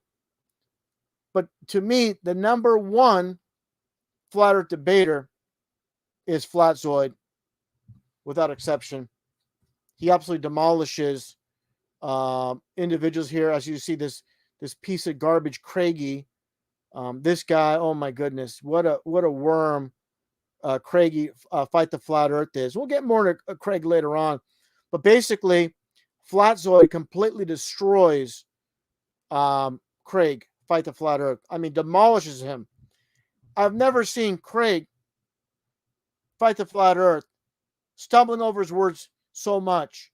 You know, Flatzoid sticks it to him. Flatzoid knows the ball Earth lies better than most. So he's speaking, he knows their language of lies. And when it comes down to this is how science, mainstream science works. I want to make sure it's presenting properly so everybody can see. Definitely, again, if anybody could drop a link to Flatzoid in the chat, or you can just obviously go to YouTube and just put his name down. You'll find it. Definitely subscribe to him. So this is what needs to be understood. It might be obvious to some, but what it comes down to with the whole globe lie system, the whole lie has to be based upon, conjecture, things that can't be proven, things that you just constantly spin wheels round and round. Things that obviously can't be proven in the real world. Make it super complicated. Make it super advanced. It's like the best analogy is it's like explaining how what's maybe a good analogy. Say how the hyperdrive on the Millennium Falcon works. It's super technical, but it's all fantasy. It's all, on paper. It's all math equations you can't prove. So that's the whole globe side of it. Talk about things that are in the sky. Talk about numbers. Talk about things that you can't, non-tangibles. And again, the wheels just keep spinning and spinning. And any information they just deny. And they're basically just liars. And obviously, Craig, Fight the Flat Earth, is a professional liar. And we'll definitely get more into Craig in a little bit. But definitely want, more importantly, is really give, Flatzoid perspective. Definitely he deserves a lot more subscribers. And not only smart guy, funny, witty, and yeah, just, really good dude as well. And I have a live stream that's on his channel with him that we did, what was it, about 2-3 weeks ago. But again, the point is, Flatzoid knows their lies very well. So you have to understand their language to combat their nonsense. Because all these people in the globe side of things, again, math equations make things super complicated. and try to get your head spinning. When again, it's just pseudoscience nonsense that can't be proven in the real world. So again, thanks so much, Flatzoid, and he's based out of South Africa, and I appreciate you, brother, so very much. And again, my number one flat Earth debater, Flatzoid, my number one flat Earth researcher, definitely Flat Earth Banjo Eddie in Japan. All right, let's see here. Let me stop with this share momentarily. All right, let's stop with that temporarily here. And let's take a look at the chat before we move forward. And thanks so much for that, hon. Romina El Despotar has a Flatzoid's Perspectives channel. Definitely much appreciated, Romina, putting that up there. And got that right there. Well, Ryan, I have a real problem with Flat Earth Music Guru. You know, when things went sour with the so-called baby truthers, he definitely picked sides. And yeah, you know, I mean, unfortunately, you know, I work like this. You know, there's people that are involved in truth that are, quote, in good terms with the other side, and they're on good terms with me. They don't want to get involved with it. And I'll say this: people like Crow, people like Secrets of Saturn, Rose, you know, these are people that I speak with. I did a I'll get into a little bit. Actually, let me just show it right now. Let me show that right now here. Let me get to it right. Actually, here it is. Let me and this is well deserved as well. Let me see if I can get this here. Present. Let me get to present again, and let me take that off. Oh, you're very welcome. Thanks so much, Al Despotar Ramina. You are most welcome. But thanks so much for that, and I appreciate it. Yeah, and Barry says, love for Crow. Absolutely, Crow's. You know, here's the thing is, and I'll get to it right now. Actually, let me get the proper thing. Let me take that off. And let me just remove, I got to remove a few open windows here. There's too many windows open and it's hard to track down what I want to present. Okay. That should be good enough. All right, let me get to present. And let's see here. Yeah, and also I should mention, we're talking about Crow, Secrets of Saturn, and also Wayne McRoy as well, who I did recently. I did a stream with both Jason Lindgren and Wayne McRoy, and definitely we have fantastic live streams together. And this is what I'm getting at. You know, Jason, he's in good terms with people that I'm not in good terms with, and I have respect for Jason. I have respect for Crow, because in my estimation, they're no nonsense, and obviously Wayne as well. They like to have a good time. They like to joke around, but they're no nonsense at the same time. Not straw manning people, you know, and presenting good information. You know, not deniers of truth like Jaron, you know, denying the undeniable when it comes to psyops that have been proven to be psyops, and he still calls them real, you know. And let me see here as well. And I did a live stream with, I did more than a few times with Jason and Wayne, and I appreciate them immensely.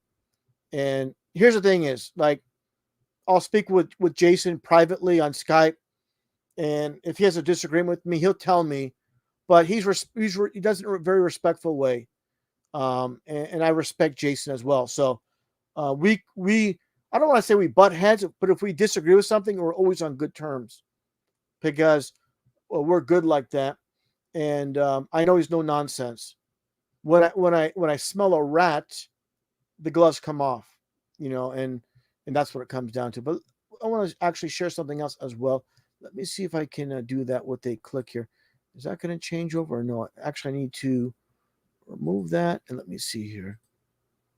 I got to do something. Let me actually stop this, and then let me get back to present again. All right, let's see what we got here. Not that one. Okay, here we go. So again, I'm showing this is on let me see here if I got that. Okay, this is on Secret of Saturn. That's the wrong one there.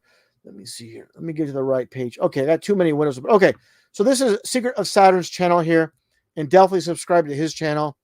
Again, I've done more than a few live streams with both Wayne, Jason, and also Crow a couple times as well. And I really enjoy speaking with Crow.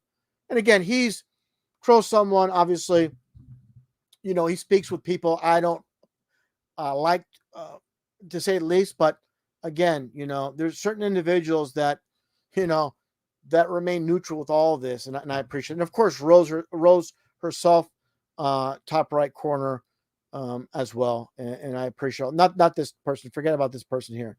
Definitely forget about that person on the bottom right corner. But anyways, what I'm getting at is I'm not going to just speak about the negative. I'm going to speak about the positive.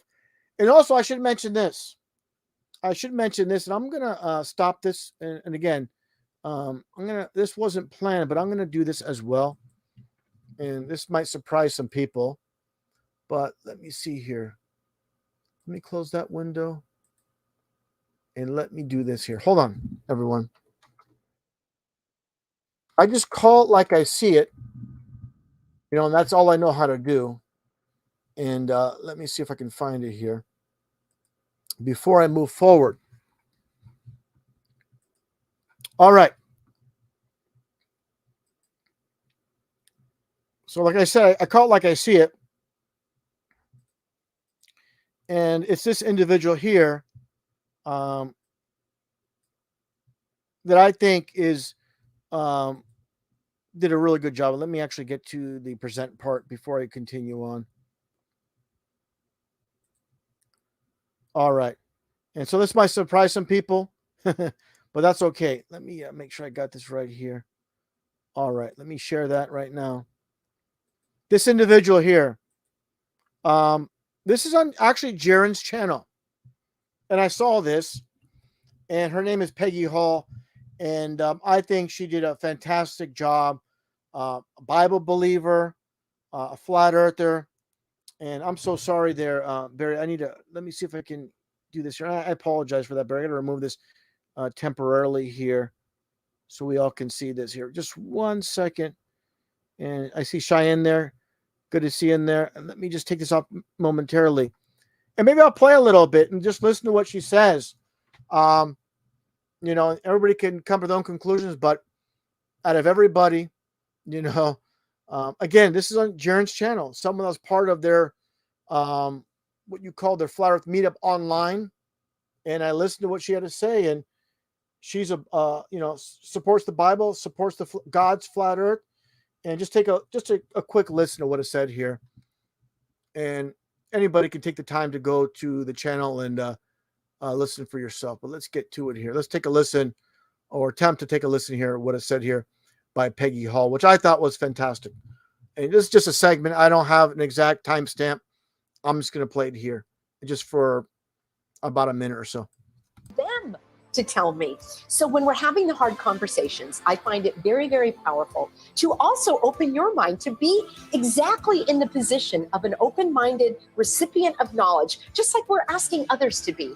We've seen it again and again and again and again in all of this hogwash, as I call it, over the last couple of years. People like you and me who actually knew that this was a major hoodwink. We knew that they were bamboozling us, that there was no authority for shutting things down, for telling people they were essential and you were not, to telling you to suffocate yourself for the health of others. You know, and I know that that was all orchestrated for control, for oppression, to usher in a higher degree of tyranny, totalitarianism. Exactly the oldest trick in the book, deception. Deception is completely integrated with confusion. All right, those are the tools of the enemy, 3 tools: division, deception, and despair. There are many others, but in my... I'm going to stop right there. It kind of reminds me of what I said, the 3 Ds, distract, divide, and distract, divide, and what was the third one? I forgot. Divide, distract, and deceive. That's it. So it's very similar to what I said and she also has the 3Ds as well. And let's continue on. Experience and my view, that sums it up. Actually go back here and their foundations of their life, and it all crumbles. So I do want everyone to know that there is support, that if you supernatural strength is connected to you. But the fact is, God is there. He will answer these questions for you. If you pray, if you read the Bible, if you spend time meditating on his word, if you spend time in silence, reaching out to God, asking God to show you the truth of his creation, he will do so. And I firmly believe that this is a part of how I have come to this knowledge. So that's what it comes down to. Definitely. I haven't heard, to be honest, a ton from Peggy Hall, but definitely mentioned the Bible. I'm not sure about the meditating part. That word being used as far as that's concerned, but definitely the right message about God, the Creator, the biblical aspect of the flat Earth is being presented, which is a really good thing to see on Jaron's channel. And I know he's obviously anti-God of the Bible, so to have Peggy Hall speaking about the biblical creator God is a fantastic thing. So yeah, I'm gonna call it like I see it, and I look at it as obviously a positive and a good thing. People can come to their own conclusions, but like I said, I'm just calling it like I see it. Absolutely, Jason. She is, and again, here's the thing with me is, I don't care who it is, on whose channel, if it resonates with me, if they're speaking real truth, I'm gonna say it. I just don't quote pick enemies or people I'm against just to do it. I listen to what they say, and they have to be consistent too. Moving forward, there's got to be consistency as well, and that's kind of how I look at it. So, people say, "Oh, you're always, ragging on people, giving people a hard time." But yeah, I mean, that's the problem is there's not a lot of people speaking real truth. And that's why you hear quote negativity when the reality is there's a lot of so-called truthers not speaking the truth. And I'm going to say something about that. So if people have a problem with me speaking the truth, well, go listen to liars then, don't listen to me. Go listen to, I don't listen on Jaron's channel, by the way. Listen to Jaron talk about is the God of the Bible worthy of our worship? This is what he says in the title of one of his videos. So that's but for him to allow this, I'm surprised.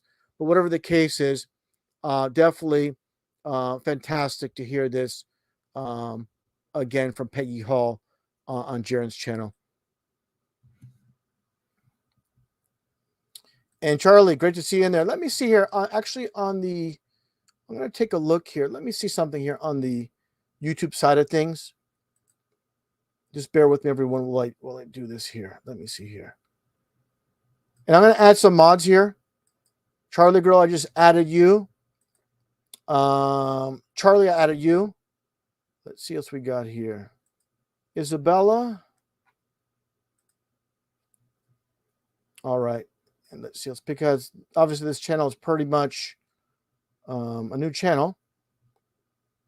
I haven't had it all sorted out with adding mods, so definitely going to take the time, because when I'm looking on the StreamYard side of things, I can't do that. So let me take a quick look here.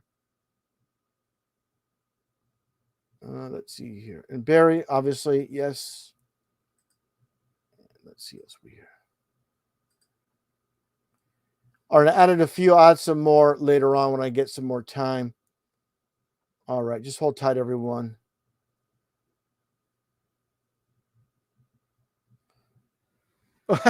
No worries, Charlie girl. You're very welcome. And also, great to see you in there. RJ Money, fantastic, brother. All right, I'm back here. No, I don't. actually, RJ, but I will have one. Let's see. Yeah, I'll have one in the future for sure. Not currently, but I'll have, maybe a channel for videos, one for live streams. We'll see. We'll see. But let me take a quick look here as well. Let's see. And Cheyenne, let's see here. All right. I think I got a good amount here. All right. Let's get back here to the questions. Charlie, you're very welcome. Well deserved, brother. Yeah. God bless you. And good to see good amount of people here, and I appreciate all of you. Yeah, Jason, I understand. I do. Listen, Jaron is the most obvious out of all the shills. He is like, it's him and Wimpy Weiss are obvious, but Jaron is just so transparent. He denies the undeniable, and the whole point is giving you a little bit of truth, but not the full truth. That's the recipe of the shills. But to me is this: I can clearly see his channel with 156,000 subs. They're bogus. They're paid. They're bought and paid for, because I mean, I can have, like, for example, on this channel I have here, on one video I have like 24. I'm sorry, not 24. 2.4 to almost 3,000 views on a video that's a week old. He has 156,000 subs. He'll have less than that with 156,000 subs. It doesn't make sense. So there's a lot of people, quote, tuning out, or it's just inflated. I see the same thing with what's that guy's name? High Impact Flicks, what I call Low Impact Flicks. Same thing. He has a ton of subscribers, but his view counts, or even so-called Professor Dave. I mean, his non-flat Earth videos, they get like, ridiculously low amount of views for a guy that has over 2 million views. I mean, he has 2 million, not 2 million. For a guy that has 2 million subscribers, then he'll have a video that has like, 2,000 views or 3,000 views in a week. How can that be? How is that possible for a channel with over 2 million subscribers? So it's obvious what's happening. Yeah, they're not legit. It's inflated numbers. Yeah, like I said before, Eric H, the hot dog steamer. Like I said before, Jaron Campanella with the bell in it, and Campanella's 33. So it's funny that Jaron always mocks when I say that he mocks when I say the 33, but he's a 33 name. He's always downplaying the 33, obviously. Gatekeeping. All right, let's take a look here. Before we continue, obviously, RJ Money, Junkyard Jaron, and Dumpster Dave. Yeah, that's what I coined them. Absolutely. Yeah, it's a business. I mean, David Weiss and Jaron don't care about truth. They're in this solely for a payday. It's about making a buck. Nothing else. Nothing else. And how do you make a living? He complained about he has super chats for, I think, $22 on one stream. So living in California, how do you survive off a live stream making $22 if you do that for a living? So obviously, I'm not buying. It's almost like these C actors where they're getting money from GoFundMe. They're getting money. They're getting money from different sources, and the super chats are just whatever. It's like a tip. It's literally just a tip compared to his real earnings. That's probably the best way to put it. That's right, man. You got that right. El Despotar is the ultimate RV mod, 100%. Thanks for that, brother. Appreciate that. But yeah, I mean, it's so obvious to me. It's very transparent. It's a money grab. It's about making a buck. I do live streams once in a while. I have a job. This is something I do on the side. I don't do this for a living. I've been doing truth forever, but I do it on my spare time. I'm not streaming here, 2-3 times a week, for a money grab like Jaron. That's what it's about for him and the others. All right, let's move on here. I'm going to take a look here, and before we get back, the other clown is David Weiss, aka Wimpy Weiss. He's the one. Well, let me put it this way. All right, let me take a look here. Actually, let me see here. Let me take this off momentarily, and let's take a look at this debacle quickly here. Let me see here. Let me remove that. Remove that. And let me take a quick peek here. Let's see here. Okay.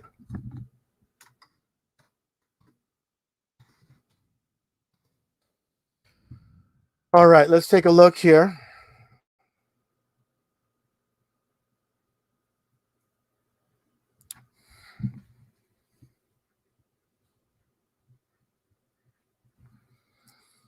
All right, I found it quickly, and let's see here. Let me present it right now. And I just saw something that I did not see until now on the YouTube side of things. We'll get to that in a second. But to me, hopefully y'all can see that. Let me see here. Let me make sure that's coming through. So, like I said, Mark Sargent wearing the Masonic hat at the Shriners Club, the Shriners Temple, whatever you want to call it. And yeah, that's it, Mark. No more excuses. No more, protecting someone that's going to constantly mock flat earthers. And obviously, as we all can see, you type in flat earth in the YouTube search, the first person you see is Mark Sargent, ABC News. What kills me is Mark, and then you have Patricia Steer. Patricia Steer didn't make a single flat earth presentation video, not a single one, but she's also on ABC, CBS talking about flat earth, but not a single video presentation, no flat earth evidence. Obviously, she worked for the media. She's in bed with the media, and obvious. But like, again, no more excuses. But I just saw this. But here's, before I even show this with Mike Tyson and this piece of garbage, Graham Hancock. I don't know. This is a new video I haven't seen yet, but we'll take a look at that in a second. Actually, I got to be careful. It might be copyright video, so I'm going to take a listen to it quickly before I play it, because I don't want to have issues with that. But what I'm getting at here is this. Here's Wimpy Weiss, and this is a controlled environment, like I said. Almost 3 million. You guys see that? Let me blow it up a little bit so you can see it a little bit better.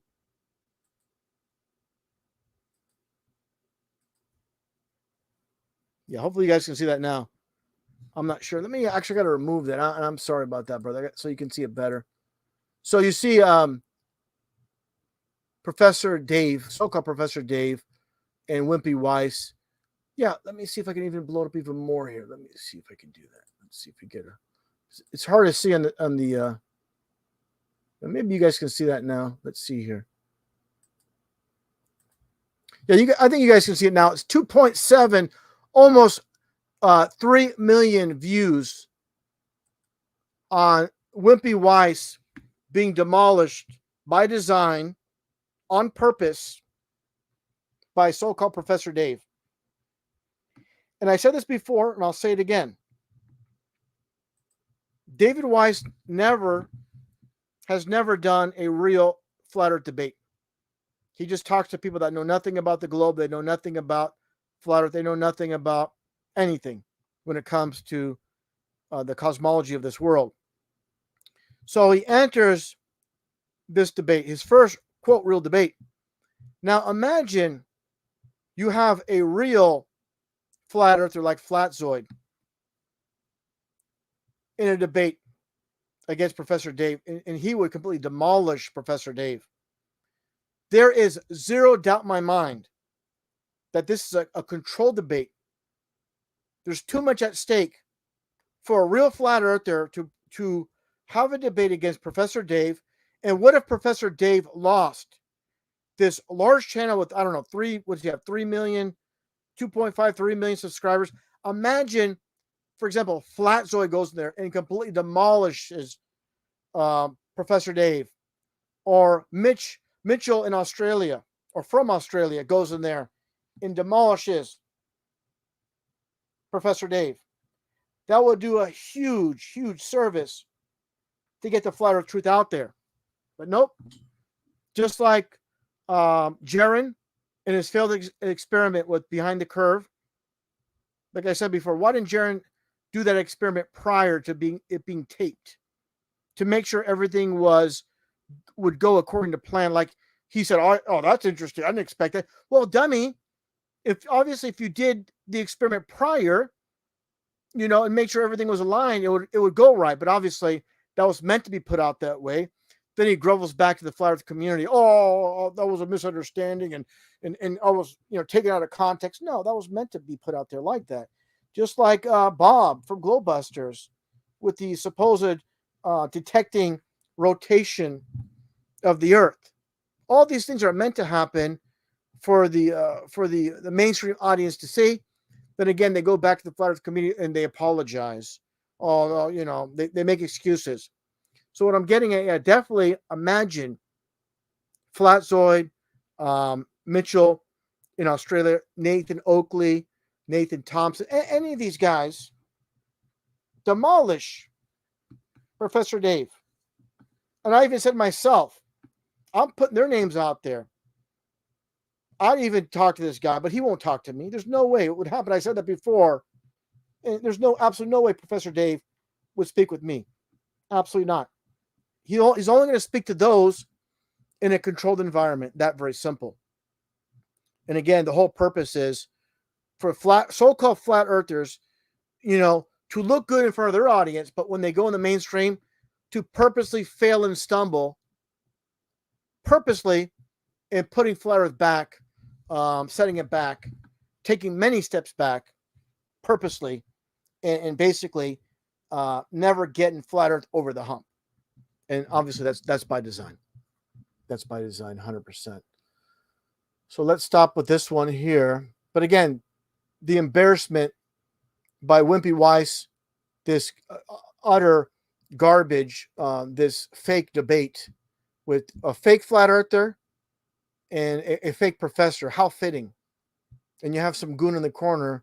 He looks like, I don't believe in aliens or reptilians, but he looks like one. The guy in the far left, left-hand corner, was his name, Sean Atwood or whatever it is. Anyways, let's stop this one. I'm going to get into something positive here. Unfortunately, with all the shills, the shill network on YouTube, it's hard to speak positive, unfortunately. But let's get to some positive stuff here. Let me get back to the share present. Let me see here. Okay, let's see. All right, let's stop that. All right, let's get back to share screen. Let me get the window here. Let me see here. Yeah, and Nathan Oakley and crew. Let me see here. Make sure that's presenting properly there. Yeah, there's Nathan.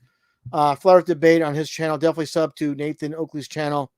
Nathan Oakley 1980. He also has his own personal channel as well. Definitely sub to that one as well.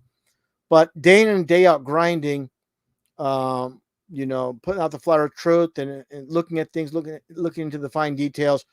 There's a few people. I don't want to say a few. There's a couple people there I don't really care for at all when it comes to his panel. But hey, we all can't get along.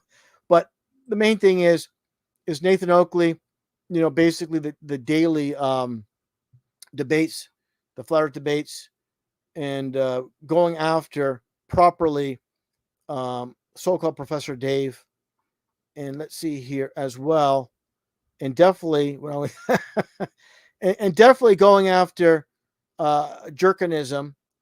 And here's I'm going to pause here. And definitely, like I said, subscribe to Nathan Oakley 1980 channel. But what I'm getting at here is, obviously they have this beef.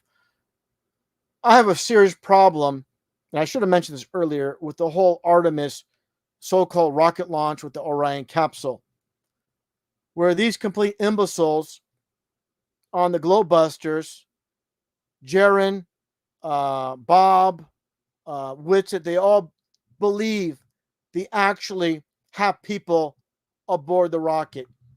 You got to be kidding me. And here's Whitsitt right here. And here's Jerkinism. But let me stop this momentarily here. So I want to get back to the photo stage part of this. So let me get back here to really set the stage here. Let me take not Artemis. I apologize. Not Artemis. I apologize. I'm covering too many things here. Not the Artemis. The Jeff Bezos. Let me see if I can find it first. Where is it out here? Oh, I thought I had it here. Let me see here. Yeah, I apologize for that. I said Artemis. Artemis, obviously, they have supposedly dummies aboard the Orion capsule. I'm trying to find, where is it? Let me scroll up here. Hold on, hold tight, everyone. I need to find it real quick here, if I can. Maybe I don't have that image. Let's see here.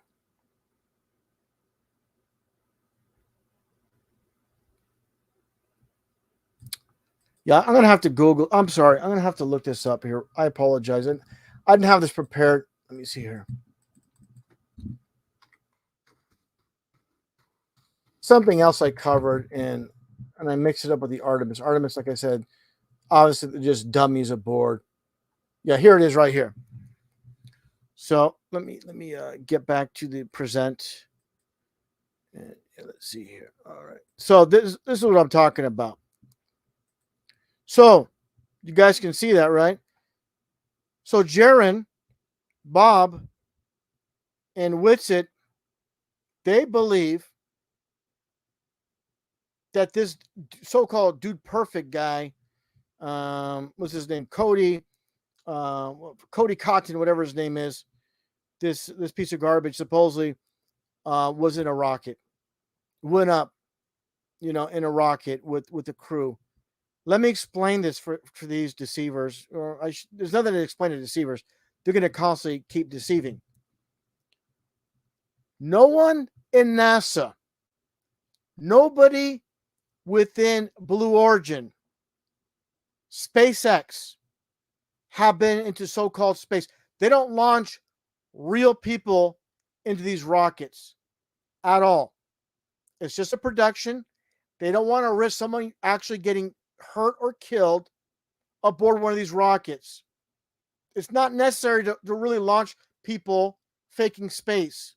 We're going to fake this, but we're going to put real people in a capsule. And I already explained in my video with this so-called Dude Perfect, when he came back down with the so-called landing, not the landing, but the landing of the capsule, that there's no ambulance, there's no EMTs, there's no fire truck. So obviously, it's all staged, where he never went in space. And I can't believe, I can believe, because they're shills.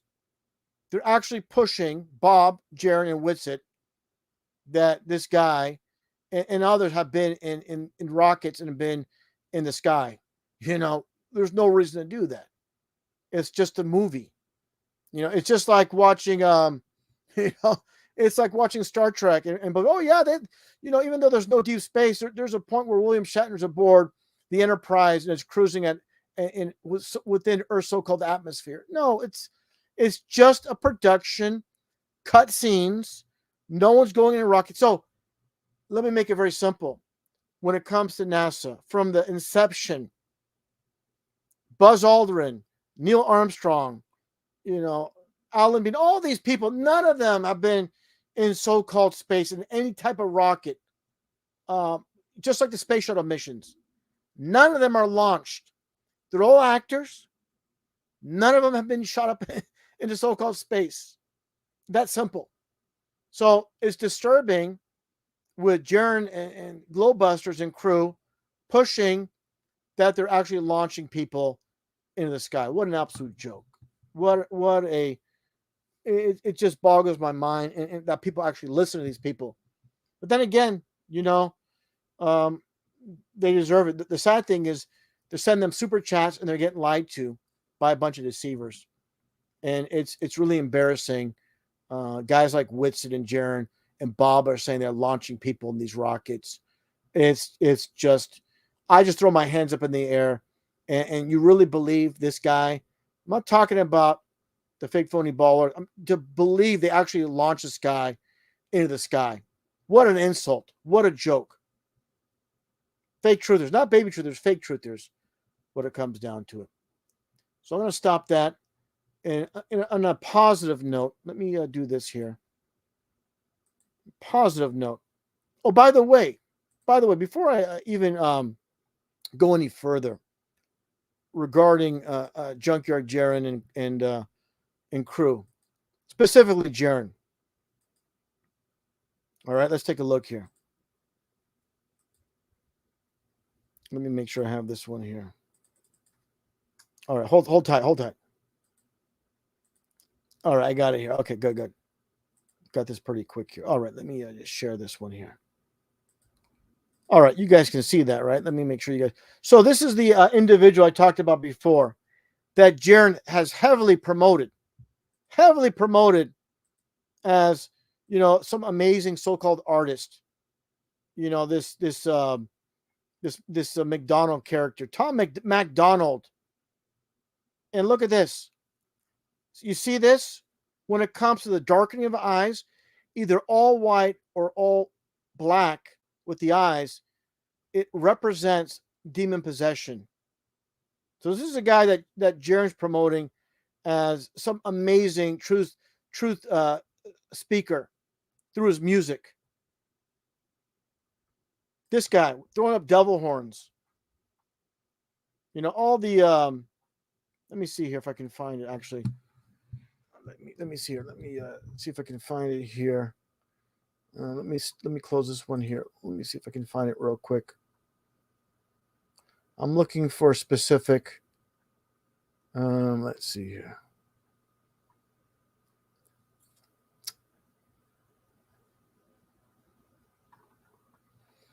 Hold on, it's on a different page. I gotta close it out. I gotta get a new page here. Let me see here. Let's see here. Just be a moment. It'll just be a moment.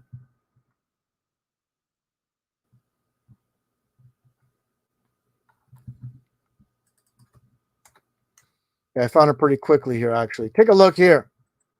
Perfect demonstration of Jaron, who hates the Bible. He hates the God of the Bible. Promoted Aleister Crowley, and he's promoting this guy, as we all can see.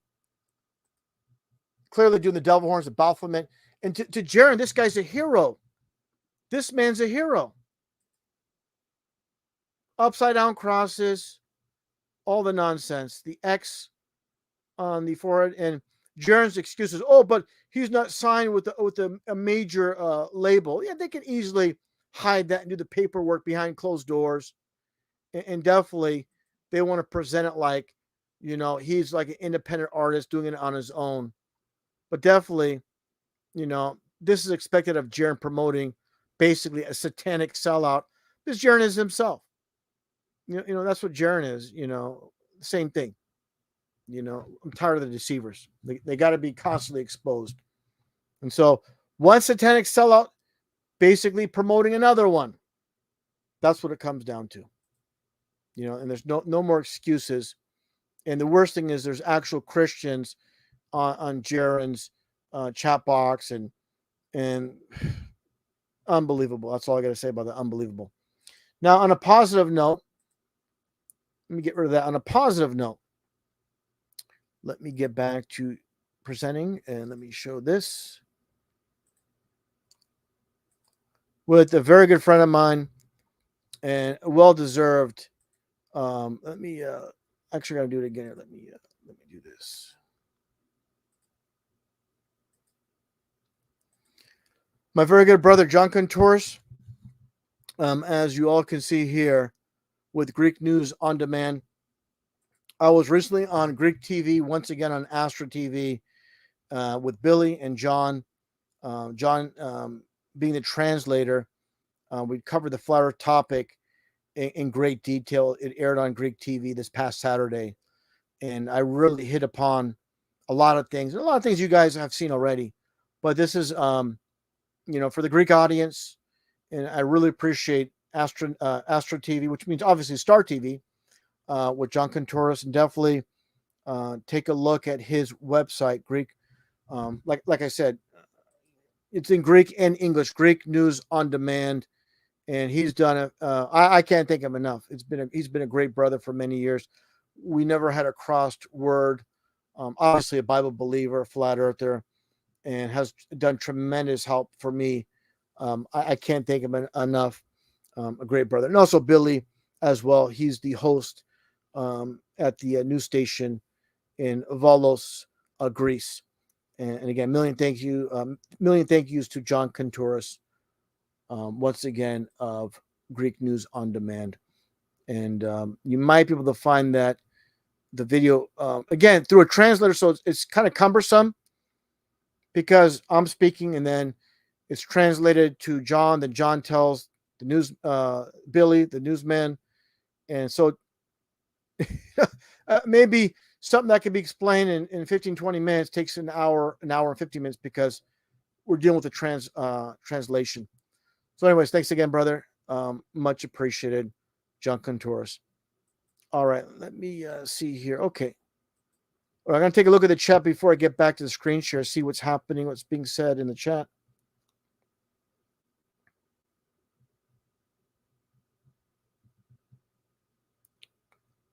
Let's see here. Yes, Romina El Despotar, John Contouris is a great man. Yeah, he's fantastic. Been a great, great supporter. Yeah, and I really, really appreciate him. I've been on Greek TV, by the way. I don't know how many times. Maybe, I don't know. I would say 8 to 10 times, approximately. Yeah, so and that's all thanks to, obviously, to John Contouris, obviously. And let's see what we got here. John 14:6. Yeah, Jerkinism says Crowley wasn't evil and to read his stuff. Exactly. I played that in a live stream.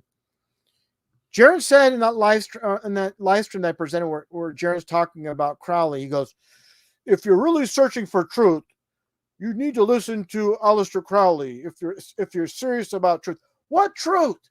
What truth are you going to get from Crowley? Tell me. Unbelievable.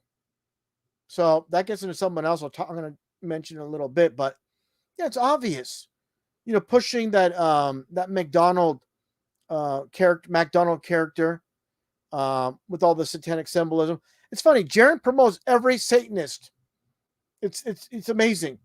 He promotes Crowley. He promotes that McDonald, Tom McDonald, and I'm sure I haven't seen it, but wouldn't be surprised if he promoted Anton LaVey as a great man. He might as well. He's promoted every Satanist imaginable. Unbelievable. Yeah, he goes, I have read a lot of his stuff. The guy has no soul. Was guiding people to hell with him 100% without a shadow of a doubt. Yeah. Yeah, people are transparent. This is what I always tell people. Doesn't matter if it's online or the real world. You're going to meet people that you think are okay in the beginning, or you might be suspicious of. But in time, everybody's true side comes out. The good, the bad, and the ugly. It doesn't matter if it's family, friends, or whatever. Specifically online, But some of these people are obviously, too obvious. Too obvious. Yeah. And for anybody to say anything positive, Crowley, you could disregard them immediately. You can't take them seriously at all. So he's, this is what Satanists do. They're carefully walking on eggshells promoting Satanism. With Jaron promoting Crowley and, like I said, Tom MacDonald, an obvious Satanist. Yeah. Unbelievable. Unbelievable.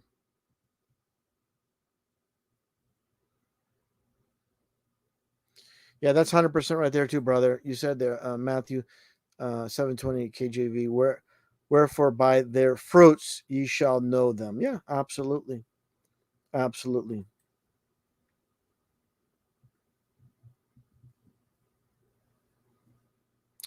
Well, this is a bit much, but what you're saying is the truth, Rock E. Shepherd.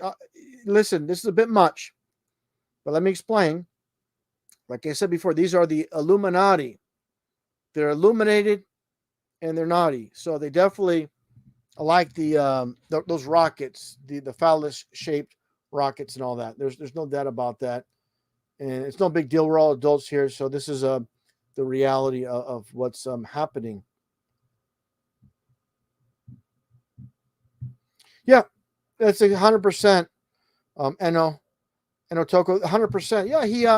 That's the thing is though. That's the net that's been cast by Jaron.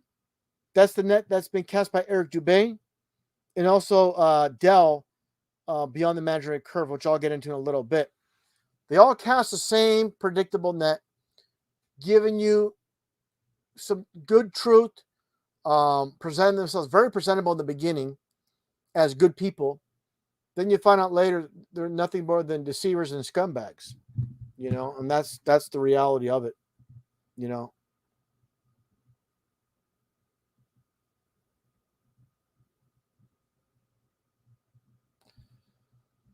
All right, let's see here before we continue on with the screen share. And I appreciate everybody tuning in. Definitely have a little bit ways to go here. Been going for 2 hours and 11 minutes. And yes, several times, but yes, thank you so much, hon, Ramina Despotar. Let's see. Oh, thanks so much. And I'm so sorry, Ramina. I didn't see this. Yeah, thank you so much for putting that up. And yeah, thank you for that. And definitely John Contreras on Twitter and his Greek News on Demand, as you all see.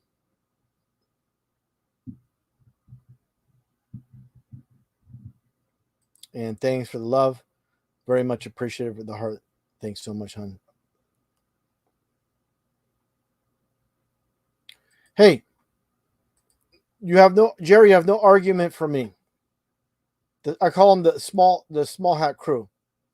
Some say tiny hat, I say small hat crew. Yeah, absolutely. Yeah, Chris, yeah, it's horrible. And people are desensitized. Even the Christians are like, they're used to hearing on his channel, so it's almost like it's no big deal for them to hear him say these kind of things. So that's not okay with me. Thanks again, Ramin. I appreciate that. Thanks for the love. I appreciate it. Karen Lee, I appreciate you so very much for tuning in and all the support and love you give to me and the channel. Trace, thank you for the great info again. RV, love the live stream. Yeah, we're still going though. We're still going, but there's still more to share. Definitely. And Charlie Girl, love you all. Praise Jesus at all costs. Absolutely. And all good, Jerry. All good.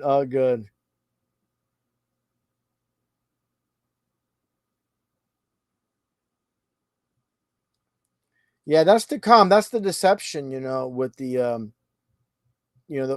basically the fallen angels, which are Lucifer and his 1/3 or 33%. Absolutely.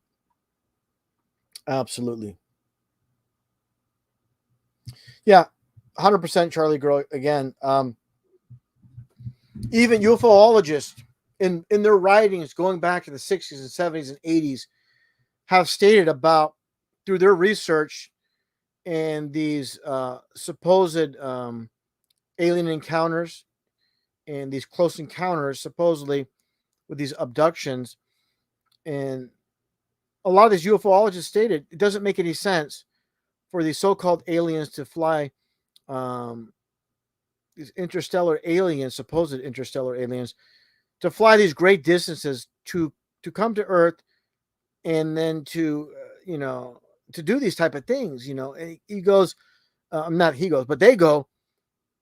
So many of them have stated it's more like demon possession when they interview these individuals that believe that they had an encounter with a ET, an alien, they all described it basically just like a demon possession.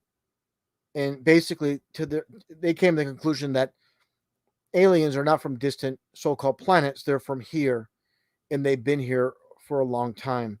And I played that video.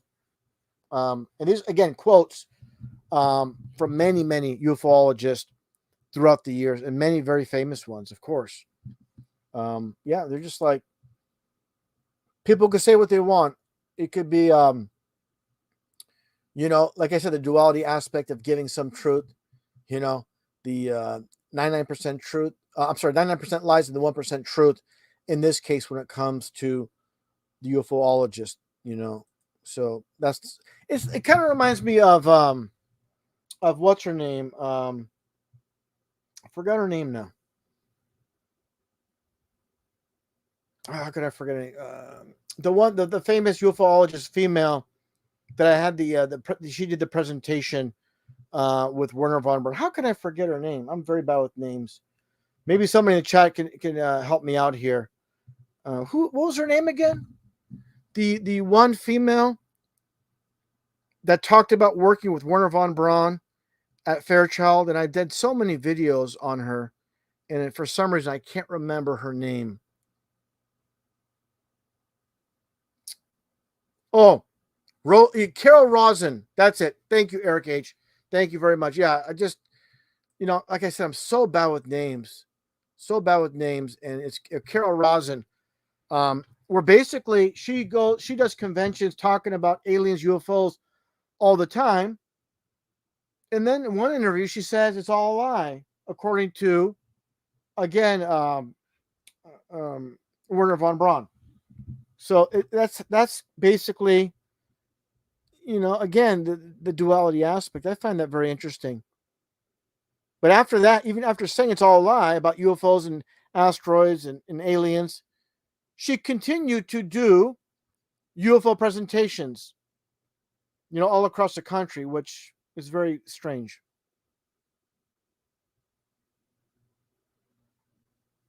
Yeah, thanks. Yeah, thanks, Jerry. I appreciate that. Like I said, I'm horrible with names. Very bad with remembering names. Yeah, Romina Despot, I'm glad I'm not the only one. Yeah, definitely. Yeah, that's right. UFO tour and all that. Yeah, Ryan. Carol Rosin passed away. Huh? I believe it was it this last year or how long ago? How long ago did she pass away? Let me see here.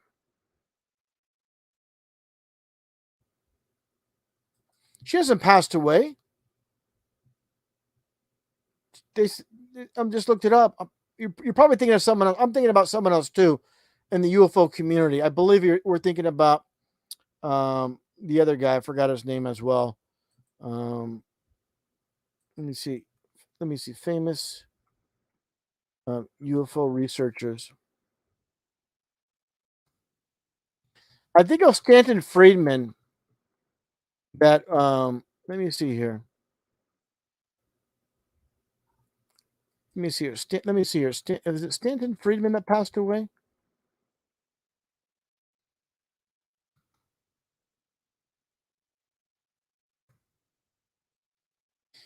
Yeah, Stanton Friedman passed away in 2019. That's who I was thinking of. And by the way, obviously he's another small hat. Yeah, there you go. Romina's got it there. Yeah, 78 years old.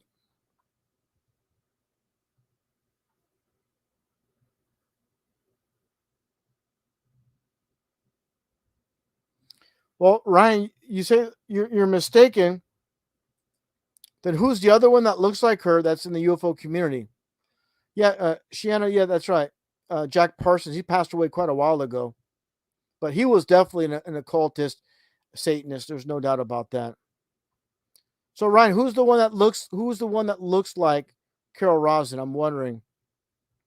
A female. You said there's a female that passed away in the UFO research community. Who is that then? Let me see here.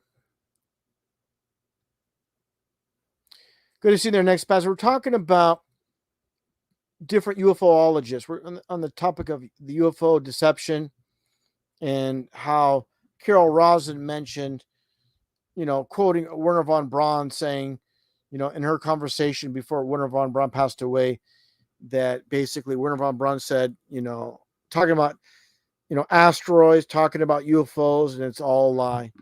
It's all a lie. And remember, Carol, it's all a lie. Let's see here. Let me scroll up.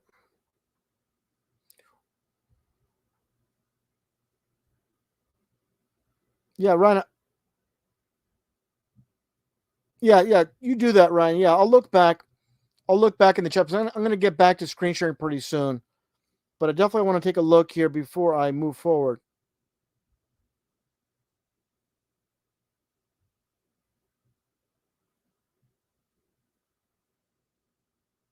Yeah, that's a great quote there. Tragic flat Earth, Proverbs 12:19. The lip of truth shall be established forever, but a lying tongue is but for a moment. That's absolute truth. And also, liars don't like to be questioned. Ask Bob about the gyroscope experiment. All he does is get upset. He gets angry. He rages, just like a NASA deceiver. He rages. Something horrible. But the truth doesn't mind being questioned. It's like this. If someone knocks on your door and they say they work for the electric company or the water company, they say they're here to check your lines to make sure everything's working right. And if you ask them, hey, just to verify, you have a company badge or some kind of ID. And if they're legit, they'll say, oh, no problem. It's good that you're verifying. But if a guy's like, a scammer, is like, oh, well, I don't have to show you that. I'm leaving. That's what a scammer would do. But the person that's really working for either department, they don't have a problem with that. They're not going to be offended because they know that there's scammers out there, and they don't mind being questioned. So again, truth doesn't mind being questioned. Liars like Bob, he doesn't like being questioned. That gets back to, I'm going to take a look here. 1 second here. I want to show something else here. By the way, on that topic, let me take a look here.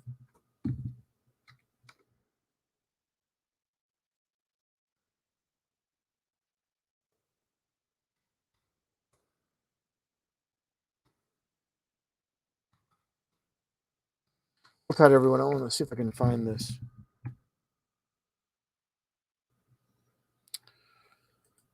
Okay, I'm taking a look here. Something shouldn't take too long to find this clip.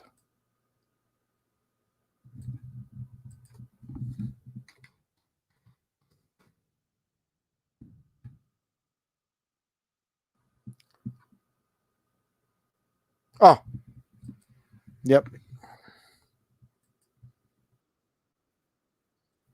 So talking about,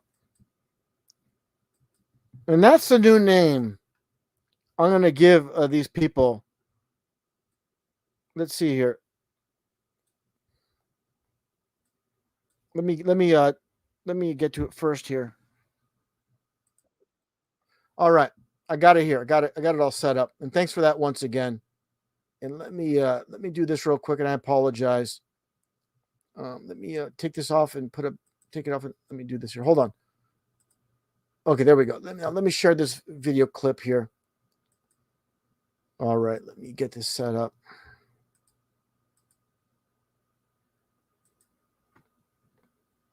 This is worth showing and worth showing over and over again. All right, let's play this.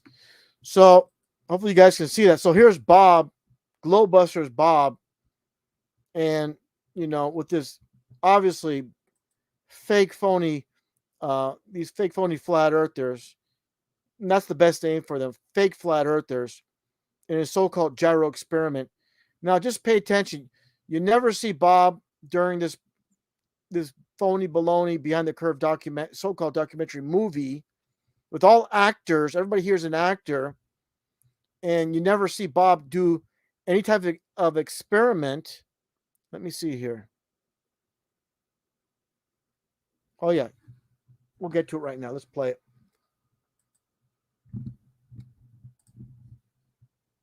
To test the rotation to the Earth.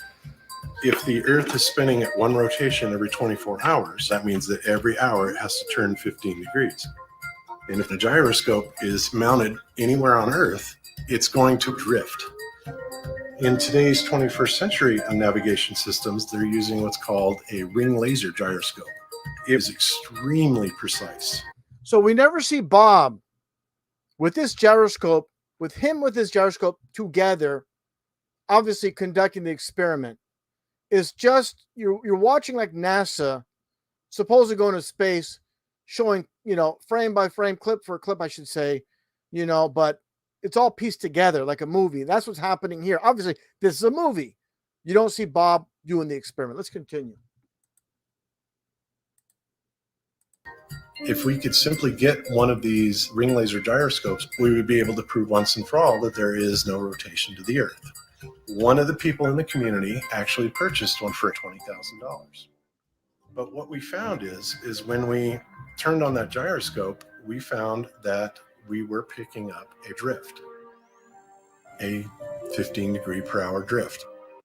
By the way, 15 degree is 33 numerology. Just a coincidence, I'm sure. But all you have is animation here. There's no actual experiment being conducted. You have this fake phony ball earth, fake phony gyroscope, no actual experiment, just everything on, just animation. And this, people are going to buy this like, oh, this is a legit experiment that so-called Globebuster Bob, conducted. Absolute joke. Let's continue. Now, obviously, we were taken aback by that. Wow, that's kind of a problem. Yeah, and that big smile on his face. Again, I'll say this. To flat earthers in the community, on their channels, they can present all the great evidence they want, but every time it's for the mainstream media to see, they're purposely going to take the fall, look like morons, look stupid, failed experiments. Bob, Jaron, David Weiss, and that horrible debate. People have to see this obvious pattern, and why people still attached to these are still attached to these deceivers and liars is beyond me. But then again, it's like someone that that likes Joel Osteen or any of these televangelists. You tell them, look, you're listening to a deceiver. They don't want to hear it. Just like the followers of these goons. Let's continue. Right. We obviously were not willing to accept that, and so we started looking for ways to disprove that it was actually registering the motion of the Earth and that it in fact was registering the motion of the sky. So the next thing that we set out to do was to encase the fiber optic gyro in what's called a zero Gauss chamber to see if we could actually shield the energies being generated by the heaven. And we were unsuccessful with that, unfortunately.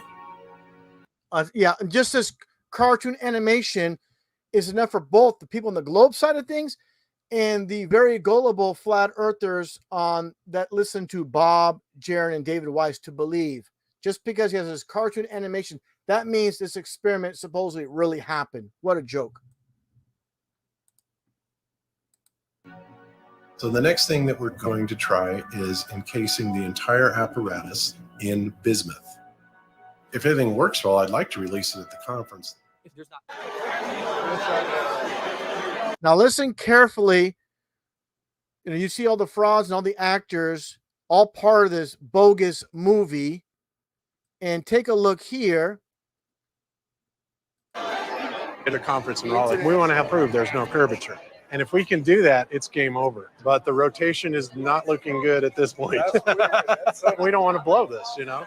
And we got $20,000 in this freaking gyro. But yeah, if we dumped what we found. Now watch this. This is really important. Look at Bob as he's saying his lines. Obviously, they're fully mic'd. Now look at Bob. Look for the cameraman, because obviously this is scripted. This is meant to be, obviously put out for the movie to make flat Earth and flat earthers look stupid. Now look at Bob peek over looking for the camera to make sure this is being filmed. It's so obvious. And still, the people that listen to Bob, Jaron, and David Wise, they don't want to hear. They don't want to hear the real truth. Take a look. Right now, we would be. It'd be bad. It would be bad. Right there. Right there. He's searching. Where's the? I want to make sure this is being captured for the film. I want everybody to know he's looking right at the camera to make sure everybody sees him. Make Flat Earth look stupid, and that's the whole point of these deceivers or liars. They're not real flat earthers. They're in this for the money, for the fame, whatever, mainly the money. Let's continue on a little bit more. Actually, that's pretty much it. But you hear him giggling and laughing over this constantly. So what I just told you is confidential. Okay, I won't say it. What I just told you is confidential. What a joke. What an absolute joke, and what mockery, and what a piece of garbage when it comes down to it. All right, let's see what we got here before we continue on. But again, really have to demonstrate those that are really getting the spotlight in these so-called documentaries, these movies, they're part of the controlled environment. You know, for example, when you have David Weiss and Jaron on Vice, you know, promoting Flat Earth, they're done. If you're on Vice, that's it. You're done. You're done. 100%. Yeah, exactly. And again, there's no information, no proofs I can supply, or anybody can supply that will convince those that support Bob, David Weiss, Jaron, all them. It doesn't matter. They're already like a fish on a hook. They're like a fish in a net. They've been captured and they're done because their core beliefs are stuck on them. They look at them as legit, and and again, the only person that can wake them up is themselves, as far as seeing them as deceivers and liars. Because if someone tells them they've been lied and deceived, they don't want to hear it. They got to figure it out for themselves. Yeah, and Vice is the worst. Vice is the absolute worst, 100%. But, you know, people get mad at me for pointing these things out. People are like this. Whenever I present truth, people get upset in the beginning, but later they thank me.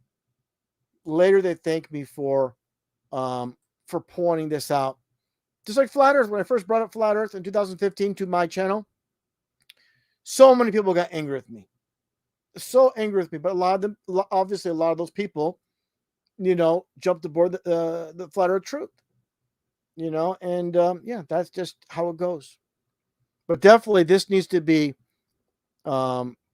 repeated as far as, you know, what's the real truth, you know, and who are the liars and who are the deceivers out there. And there's a lot of deceivers. I'll tell you right now, 99% of people that are doing so-called truth are just, you know, are deceivers, you know, and that's the reality. You know, that's why I rarely promote people. I promote Flat Earth Banjo because he's passed the test. Everything he says, everything he does has been consistent. You know, Flat Earth, Flatzoid perspective, everything he's done, consistent, and you see real passion in there. You know, and that to me is very important. And to me, I'm just going to put it this way: if you're Flat Earther, great. But if you're not pushing the real biblical Flat Earth truth that can be proven in the real world, you're not going to get any type of, you know, real support from me. You know, if you're not pushing the real biblical truth, then yeah, you're not gonna get my support. Yeah, that's 100%. Let me see this right here. That's it right there, Rocky Shepherd. Without the truth of Jesus Christ, you are not a truther. 100%. Well, Jerry, to me, you know, everybody can have their own list, but to me, Flat Earth Banjo, as far as, so for example, let me give you an example. For example, you might have Eric Dubay ahead of Flat Earth Banjo, but I'm looking at the whole big picture. You know, are they pushing the biblical truth, or are they pushing a distorted flat earth? So it's not just, you know, one part of flat earth, it's the whole entire thing. And definitely, Flat Earth Banjo also has a master's degree in emergency management as well. A Bible believer, and he stays away from the quote drama. But what I do, some might not like calling people out, but someone's got to do it, you know. And I'm not doing it to be mean. I just don't see if I see people not pushing the real truth, I have a real problem with that. And specifically when they do it intentionally, of course. Yeah, there's a shield factory, Charlie Grow. There's 100%. There is a almost like a shield factory. They're rolling them out.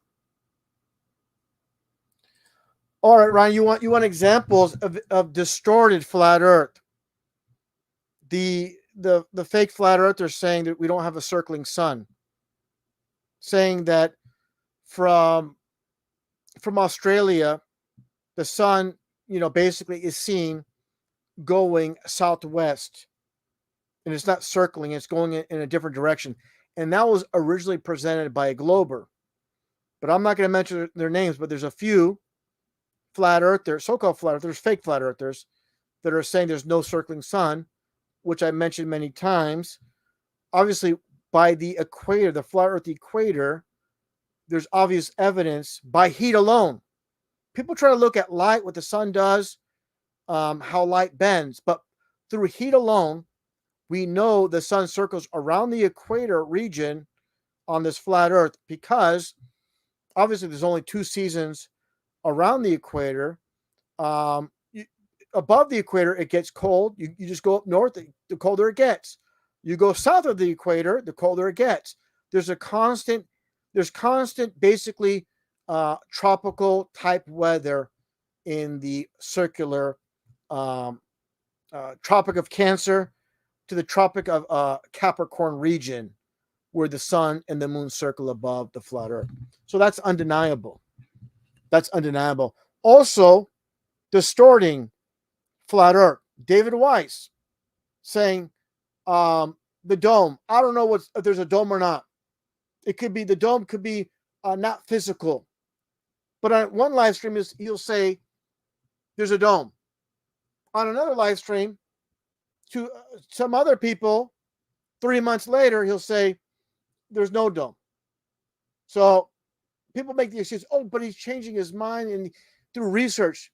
No, because I seen a comment by him recently saying there's containment, but it might be a dome. It might be a non-physical dome. It doesn't make sense. It doesn't make sense. A non-physical dome, ridiculous. So these are just a couple examples of distorted flat earth. And the big one is more land, you know, this endless land, you know, the infinite plane, basically, where the Bible states, there's ends of the earth many, many times. So we'll get to that more later on, but definitely the Bible mentions how there are ends of the earth, you know, so let's be clear about that. Let's take a look here. There, the firmament. That's right. That's right. Let's see here. Oh, my great brother in there as well. My great bruv from Australia. Good day, bruv, and all. Jack's Kitchen and a master chef, Jack is. And he also has his own live streams as well. Definitely take a look at Jack's channel and give him your sub if you can. And great to see you there. And also a supporter for the longest time. And praise Jesus, as Isabella says. God bless. And let's see here.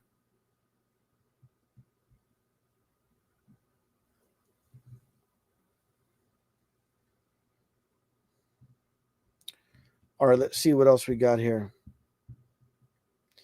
Yeah, and that's by intent, Rock. That's by intent. You know, again, the big clue to me is they're doing this by design, on purpose. Is again, when, a lot of flat earthers say, we need containment. You have to have a containment to have a pressurized system. Then you say, hey, you tell them, hey, but it says that in the Bible. They'll disregard it because they don't want to give any validity, like I said, to the Bible whatsoever.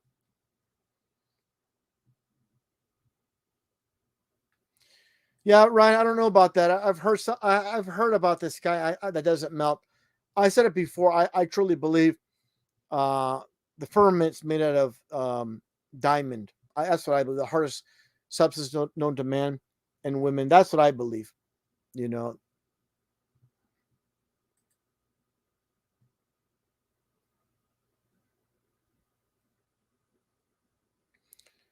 Kaylee Phillips, I appreciate that you state, RV, your vids have changed my life. Thank you so much. You woke me up.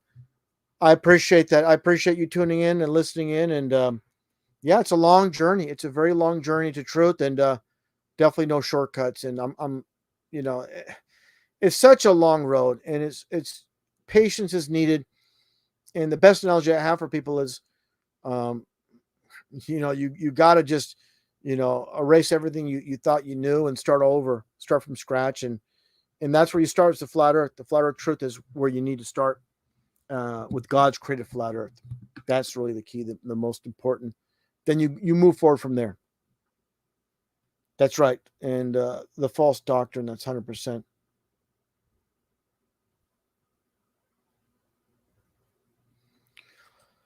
Yeah, well, Rock Rob, back in, was it 2013? I knew he was a deceiver because he was part of the Prophecy Club with Ken Hovind and all of them. They'll give you some truth, like Ken Hovind exposes evolution like nobody else, but then he talks about dinosaurs and talks about, the globe and all this stuff. So they give you one truth and one lie. That's kind of the theme. But yeah, but Rob Skiba even, quote, joked about, working for the CIA, or was it? So he, obviously Rob Skiba, not to be trusted, not buying what he his supposed passing, any of that stuff.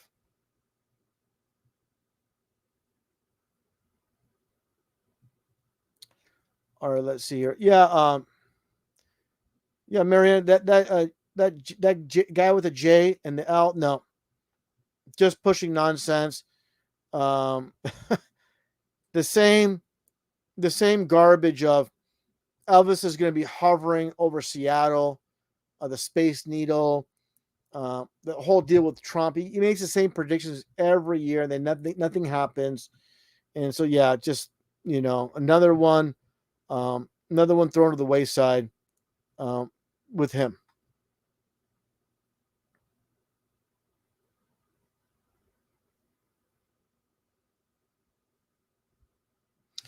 Well, I'll tell you something, Rock, and I already covered this about Polaris.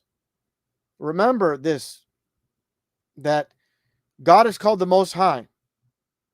God is above the firmament in heaven. And remember, the Prince of Power of the Air is within our realm. So it says in 2 Corinthians 4:4, how Satan, Satan deceives the world and has blinded the eyes of those, that don't believe. So what I'm getting at, if you watch my video presentations on Polaris, look at the Masonic Lodge on all their ceilings. They have the interchangeable, either the eye or that star. So that North Star Polaris, in my estimations, is Lucifer himself. Like I said in my video presentation, where's Santa Claus from? The North Pole. They give you little clues with Santa Claus being Satan's claws. But there's a lot more to it in my video presentation about Polaris, the eye in the sky that can cheat you blind. Remember, of course, Lucifer and 1/3 of his angels or stars were thrown to earth, thrown out of heaven. So again, getting back to the whole Polaris video series, I'm trying to remember some key points. One is Bel Air. that Bel means in the Babylonian language, Bel means Lord. So when you say Bel Air, you're referring to the Lord of the air. That's the Prince of Power of the air, and that is Polaris. And again, not to be repetitive, but God is above the firmament. Heaven's above the firmament, not within our realm or flat Earth realm with the firmament. So.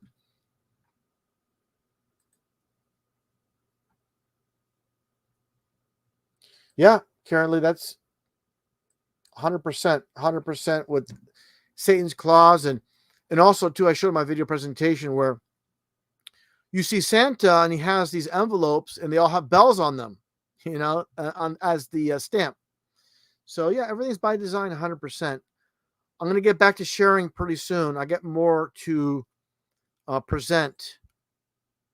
Let me see here. Let me go through the list. Yeah, for anybody joining a little bit. Oh, this is what I want to get into. Okay, I need to get back to the streaming part of things.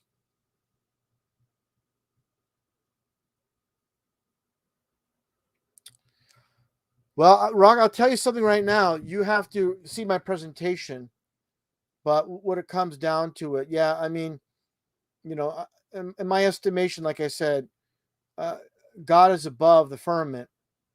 In it does say in the Bible again, not to be repetitive, that there's a prince of power in the air. So where in the air is it?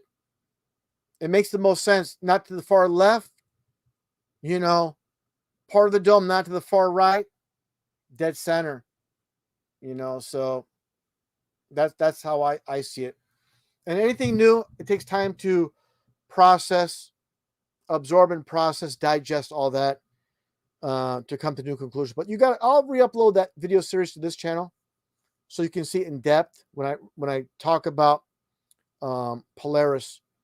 And to me, there's that's through my research, my original work, the North Star Polaris. And that's why there's no longer the Georgia Guidestones, but that's why the Georgia Guidestones look directly through the people at Polaris. It wasn't just to look at Polaris, just to look at Polaris. That's their God of the sky, the Prince of Power of the air they're looking at. So, they're mocking the Bible with the Ten Commandments with all their rules of this world, keeping the population down to a certain percent. All their different, rules that they put on their Georgia Guidestones. But yeah, that people looking at Polaris, and remember, the majority of the population of this world are in the inner circle of this flat Earth, and that's a huge thing too, where basically, you don't see Polaris from the outer ring, the outer rim, because due to perspective. But that's why, all the majority of the population was purposely put in these regions for that very reason.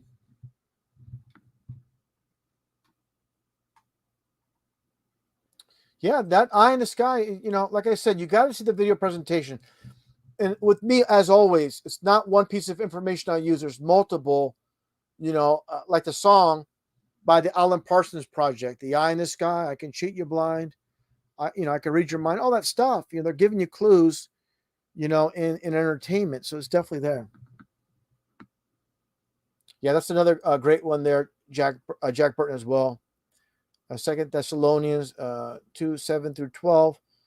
And for this cause, God shall send them a strong delusion that they shall believe a lie. So yeah, that basically translates to, in the most simple form, is those that are not intended to see the truth, they're not meant to see the truth, they'll be kept blind by design, by the Creator, because they're not in the right place. So that goes to tell everybody out there, when you try to wake up a friend or family member or coworker about the truth and they don't get it, that's by God's design, because they're not right with God. They're not right with the Creator. So until they're right with God, they're not going to see the real truth. You might get segments of it, but seeing the real truth, the whole truth. And definitely when it comes to truth, as far as, for example, investigating flat Earth, obviously we need real proof, real evidence, when it comes to doing our research on things. But there's got to be, obviously, an element of faith. And that's by design as well, by the Creator. You have to have that faith. And people, wonder why it has to be that way. Well, like it says in the Bible, don't lean on your own understanding of things. This world is a proven ground, no doubt. And thanks so much, and I appreciate that so very much.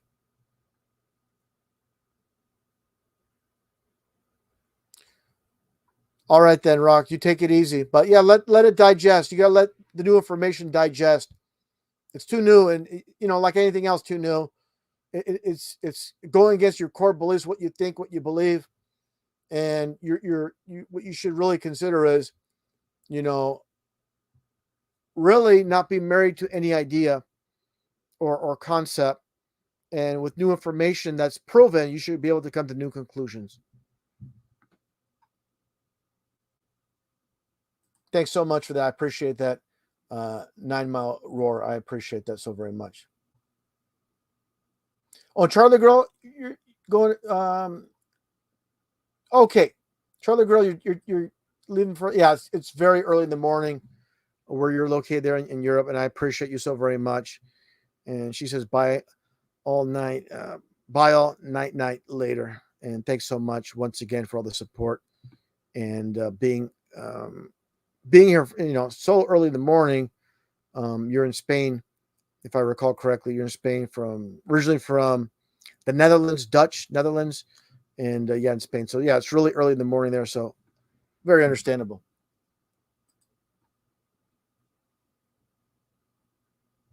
Yeah, and there's my good brother, the Flat Earth Warriors.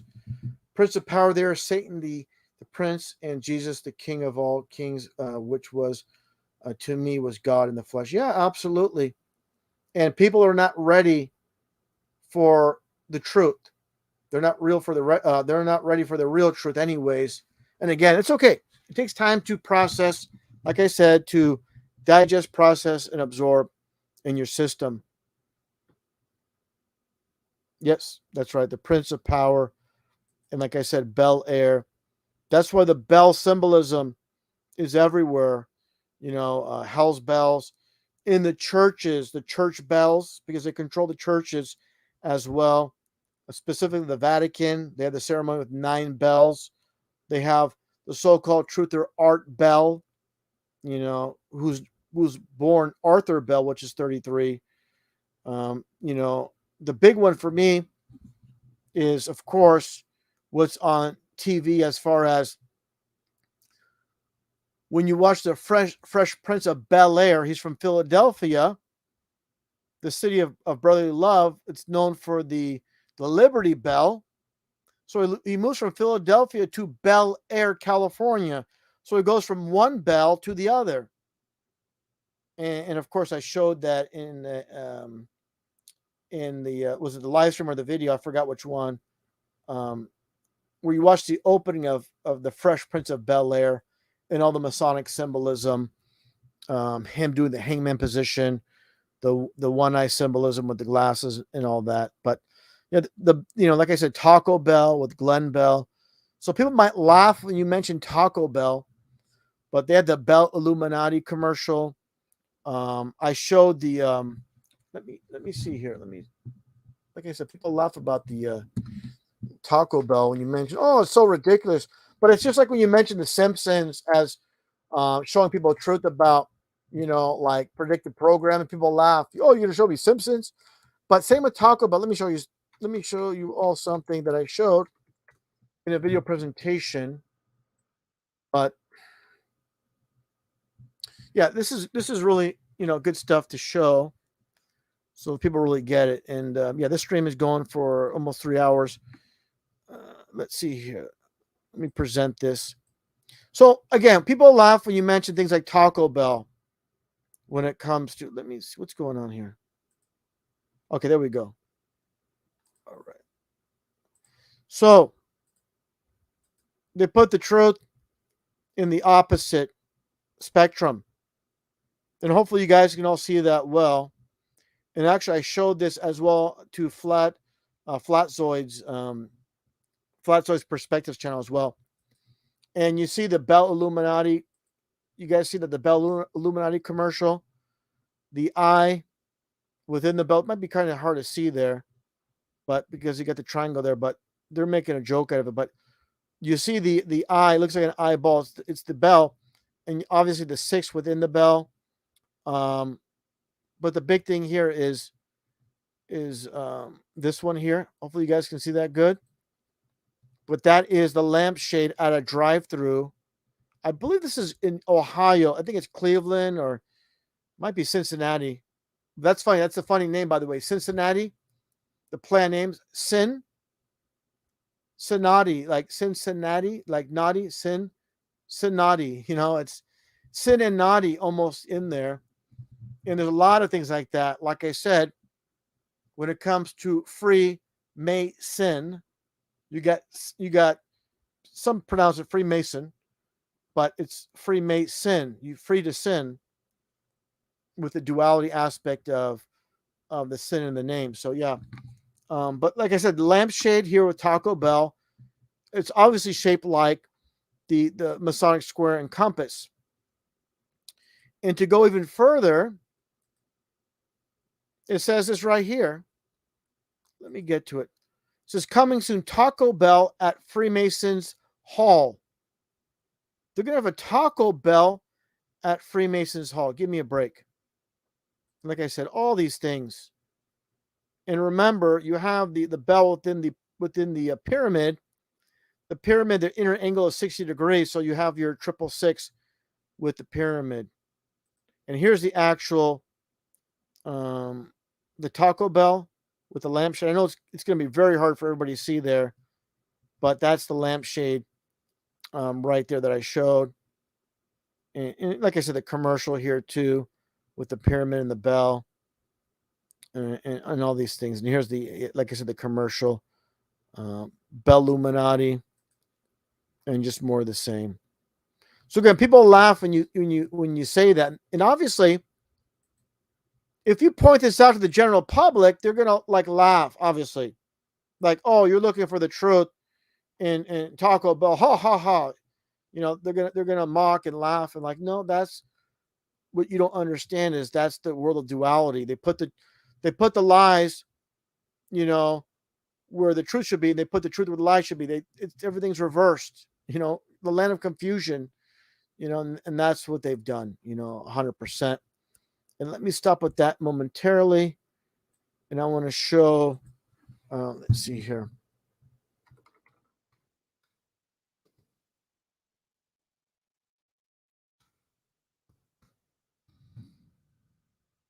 See if I can find it here.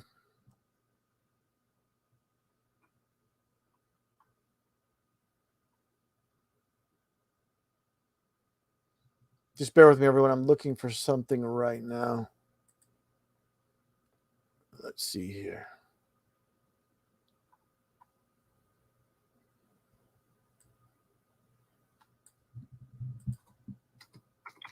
Be a moment.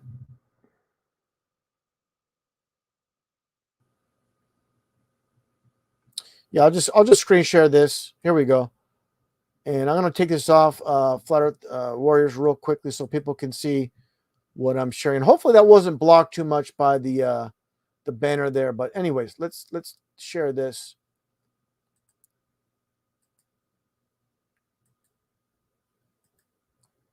And let's get this going here.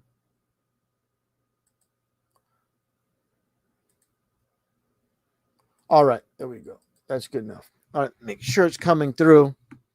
So again, you know, people deny the undeniable. When I show this, and I had a close-up of this Masonic Lodge, and you can see, you know, the ceiling here. Let me see what happens here, if that works, if I do that. No, it stays there. Never mind. I was going to show something else here. But anyways, so you see all the eye symbolism, all these Masonic lodges. It's obvious. So that you either have the eye on the ceiling, like I showed here, or you're gonna have, obviously, you're gonna have a star. The eye and the star are interchangeable on the ceiling, but it's one of the same. It's definitely one of the same. And this one's not coming. There it goes. It's not coming in very well though. But let's see what else we got here. Yeah. Oh, here's a good one. The North Star depicted. Yeah, right here on all the ceilings here. And definitely my information on Polaris.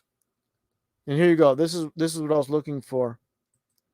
My video presentations, and that's one thing about me I pride myself on, is my original work, my research. I'm not waiting for others to discover things like, the trees in the forest with flat earth or whatever. I'm out there, doing my own independent research, and making strong connections. I look at things and deeply. I'm always hunting for new information and, with symbolism. And that's what I aim at. And this is something a lot of people can't grasp when I say Polaris is Lucifer. But, through my research, and I'm sure many have seen my video presentations on it, it's undeniable. And even people that are like not sure, they say, you're onto something. There's something about what you're saying that resonates, and there's something to it. They're not ready to maybe accept it yet. It's too new. It's too new. All right, let's see here. I'm going to get back to the screen share with the photo stage. So just bear with me on that regard. There's definitely something I want to, let me see here. Let me take that off. Let me stop. Okay, let me see here. All right. So let's do this here. Let me get back to photo stage. Now, this is the important aspect. And actually, I have to get a couple things here set up. And I apologize for this. Let me see here. Just hold tight, everyone. I got to get two images real quick. Let me see here. It's really important to tie these, to tie this in. It's going to be really important to tie this in with what I'm going to present. And let me make sure I just need to get two images together. And let me see here.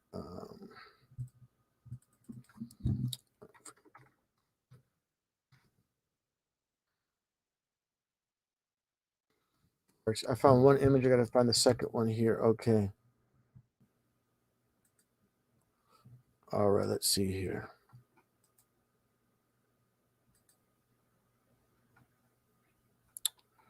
All right. Let me see that one. And then one more.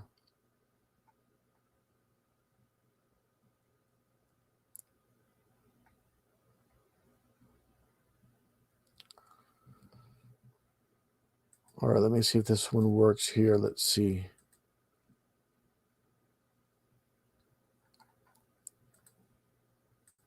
Just got to find one more image. I think I found it here.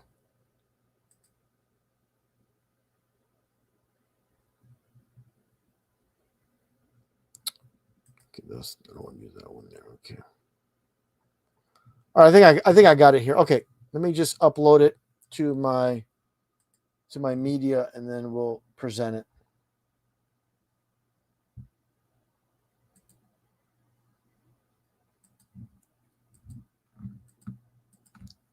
All right, so let me get that one. Oh, only one showed up. What's going on with that? All right, just be a second, everyone. Just got to grab two more images here. And for some reason, it didn't work.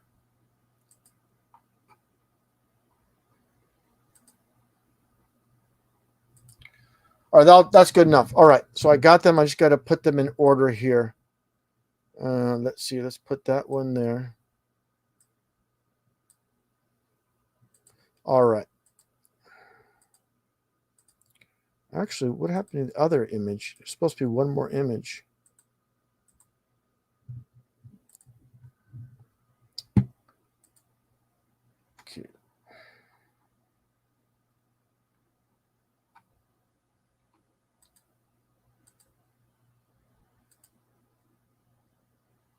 Okay, there it is. Didn't show it for some reason, but I got it now. Okay, great. Perfect. All right, I got everything here. Just got to get it set up where I can share it. Let me get back to StreamYard and go to present, and then we're good to go. All right. Sorry about the delay, everyone. This is what happens when you're live. All right, let me go to this one. Some of this is going to be foundational things that people have seen, but some of it's going to be definitely new, so people get the whole big picture. And whenever I present information, I think it's really important to, it might seem obvious to others, include that information so it all comes together, so it all makes sense for the new viewer, and also for the longtime viewer. It's going to be some new stuff in here too. And this is regarding the whole UFO and aliens deception. Okay, let's get to it now. Okay, let me do this here. Okay, good. We're there. All right, let me go to share. Okay, you guys can see that already. Okay, good. It's on there. Okay, good. Just wanted to double check. All right, so what I'm showing here, obviously, is the site of the bogus UFO crash in Roswell, New Mexico, on the 33rd parallel, obviously. So that they always, what I'm getting, of course, they always code their fabrications. They put their stamp of Freemasonry in plain sight. So I'm not going to show the video because I have to dig it out. It's going to take too long. But basically, everybody's seen the footage of the so-called, and we all heard about the so-called wreck of the UFO at Roswell. It's in a million pieces. But then, during the documentaries, they talk about how the pieces were indestructible. Huge red flag. How can the pieces, they say they can't be burned, they can't be cut, they cannot be damaged in any way, but the whole spaceship's in a million pieces, and they have all the pieces, they brought over to the barn and brought to the lab and all that stuff.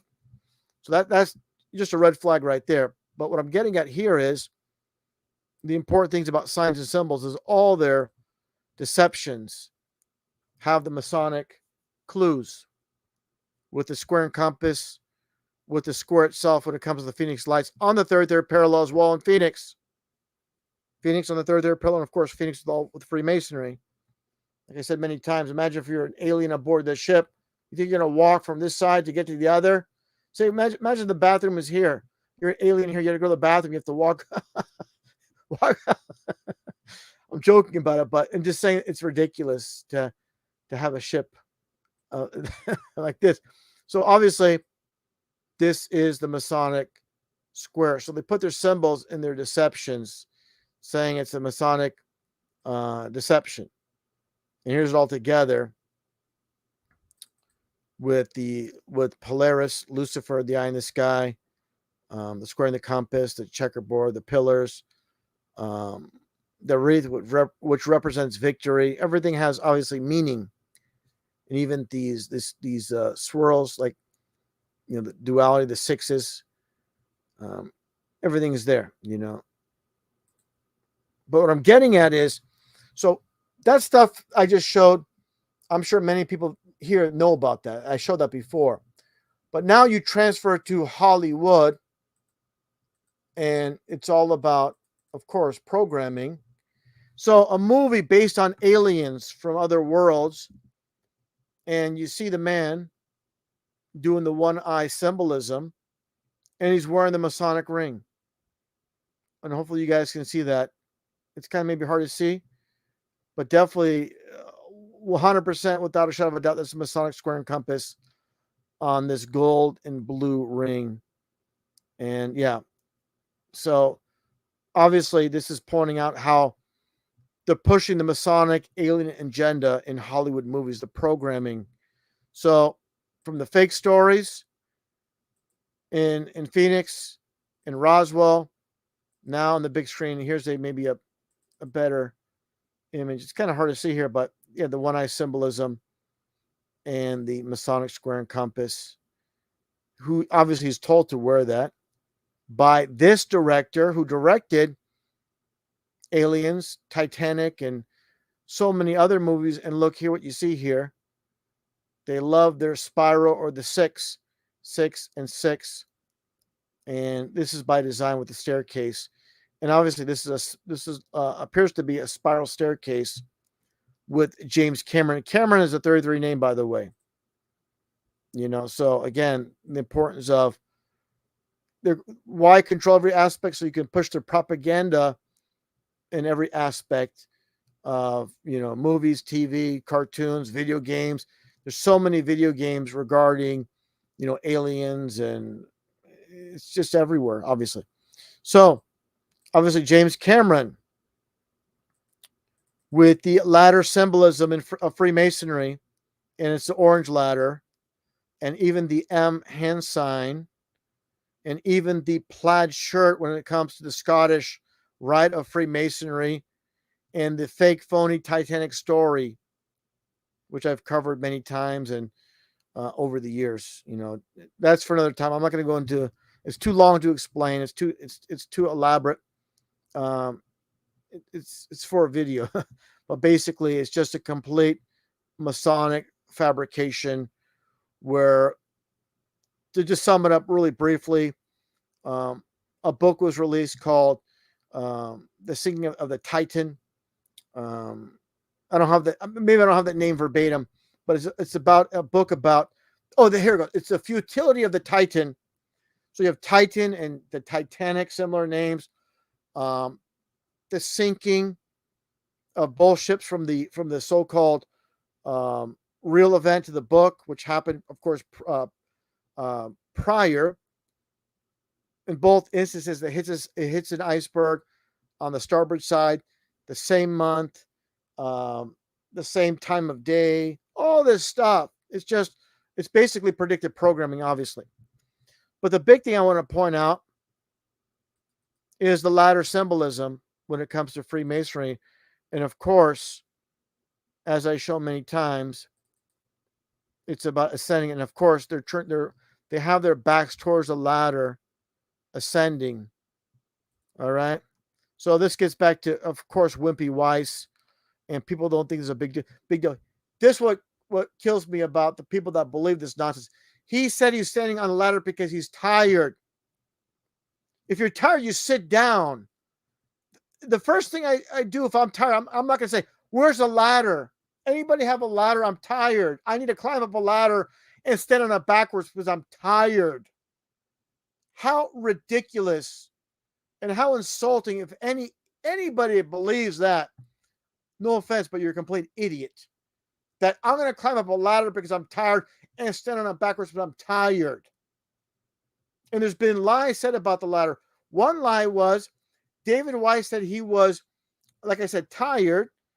That's why the ladder is there. The lie against it. Then it was the ladder is there because they went up to go to the roof of this building to look at the solar panels. Okay. And the other lie was, there's nowhere else to put the ladder, so they just leave it there leaning against the building, which is absolutely ridiculous. By the way, flip-flops, these Slippers is 33. Rick Hummer's 33. He worked with Shaka Khan. He told me he played basketball with Will Smith and George Clooney.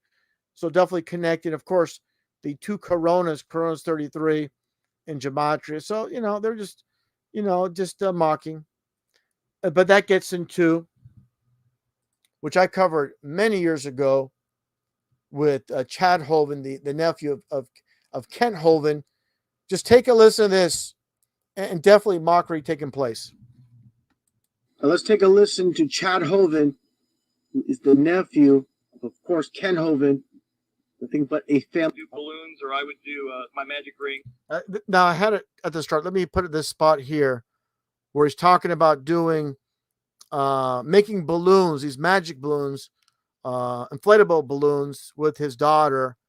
And just take a listen to what he says here in his coda with Freemasonry. Or I would do my magic rings. My daughter would be making balloon animals. And as we gather together, We came to the end of the day and we looked up our tip bucket. We made $33. So you guys heard that. He's digging in the tip bucket, and him and his daughter collected $33. So again, I work on multiple pieces of information. Let's continue on here. And I don't need to hear him speak, but look what he does here. For those that think what Wimpy Weiss did with the ladder is not a big deal, doesn't mean anything. Look what he has on stage.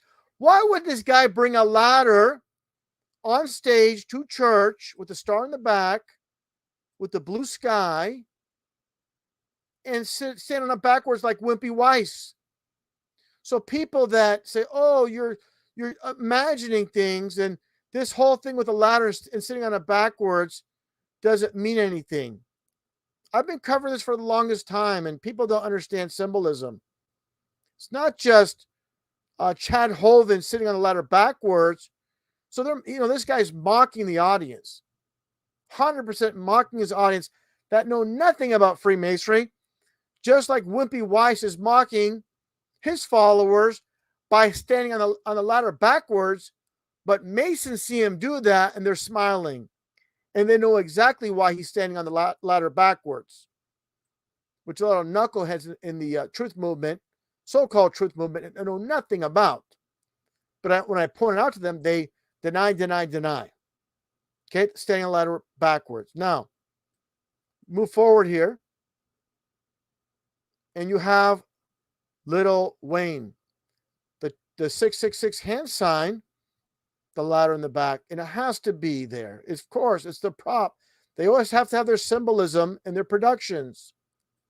And it's the people producing this for him that are Masons, that have this all scripted out to play this way.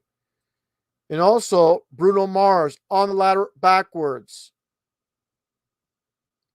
So to me, trying to explain this to a bunch of baby truthers, it's very difficult.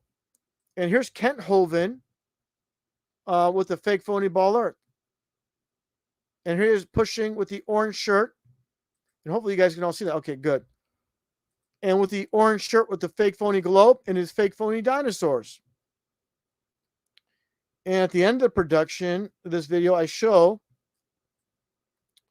how all these so-called men of God, no one makes it big in this world unless you're a Mason. And these Masons are playing a role in the world stage with John Hagee doing all these Freemasonic satanic symbolism, which you'll see here. Anton LaVey does the same exact one as you see here.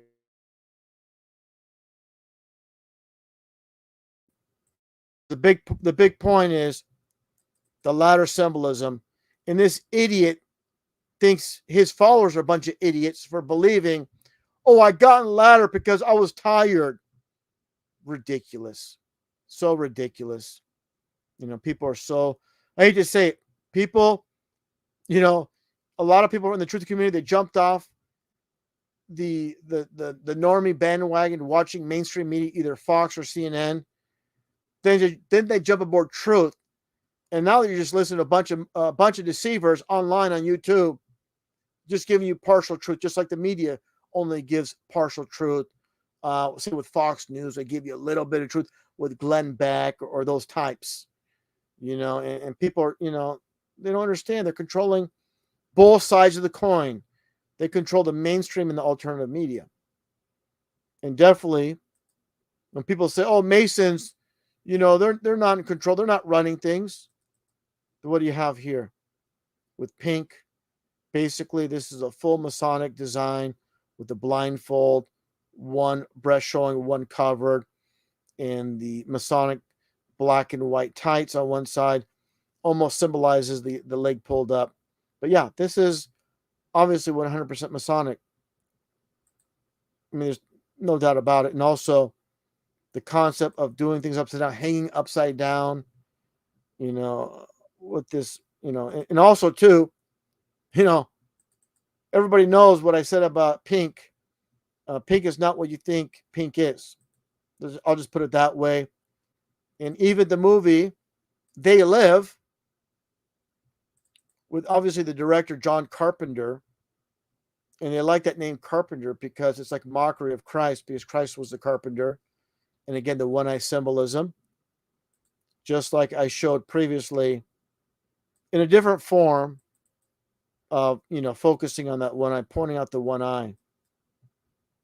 And that gets into, all these big names on the world stage. Marilyn Manson, MM from 33. And it's kind of hard to see here. Oh, not here, this one. But this one here, this is his, obviously you just saw it, but that's just a close-up of what I just presented with the, I got skipped over again, with the obvious Masonic ring with Marilyn Manson. And that gets into other things. And I'll just give one example here. The Masonic influence, you already saw it. The Masonic staircase, the stairway, when it comes to Freemasonry, the different levels, different degrees, reaching the apex. And these concepts that are put out in society, such as the, quote, milk carton challenge, this is not organic. This is put out there, and this went mainstream. And just like I said before, just like you had the Tide Pod challenge, Tide Pod is 33, the mannequin challenge, mannequins 33. So these are all Masonic concepts. And definitely getting back into flat Earth. This is hilarious. We'll get into flat Earth with a flat Earth deceiver momentarily. But I find this hilarious. Just like the Kipster guy, they're trying hard to, prove the so-called globe with this one balloon they sent up. But before even sending it off, you have the fisheye lens and the curvature of the Earth before they even go up. So I found this absolutely hilarious. And let's see what we got here. Yeah, this is stuff I showed before. Just wanted to see here. Yeah, that's good.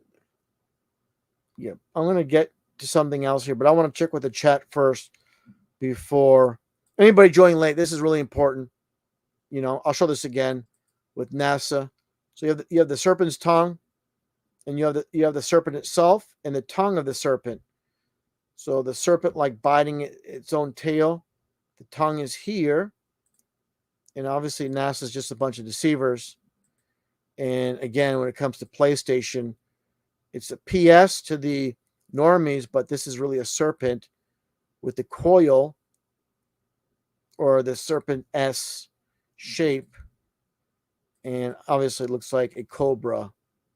They're snakes. And I go on and on about it, how they're giving us the truth in plain sight. But anyways, I'll take a quick peek at the chat. Then we'll move over with one other aspect. Then we'll probably close it out. It's been going on for quite a while.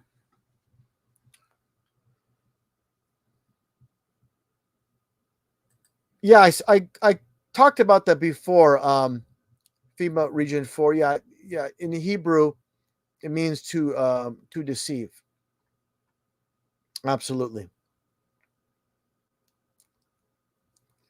All right, let's see what you got here before I do the last part of the screen share. Oh, yeah, I'm just pointing out one, Daryl Dessa, because I can make a whole video. There's a lot more to show. Like, I can go on and on about Freemasons in the music industry. There's so much more to it. That's just, yeah. That's 100% correction. They're there with Manson, man's son. But remember, the mockery with man's son, basically, it's you flip it around, it's son of man. That's the whole purpose of man's son.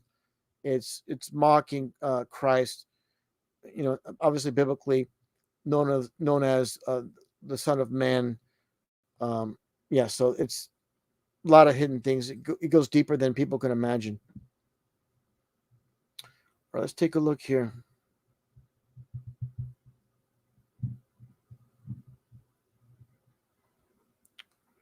Let's see here.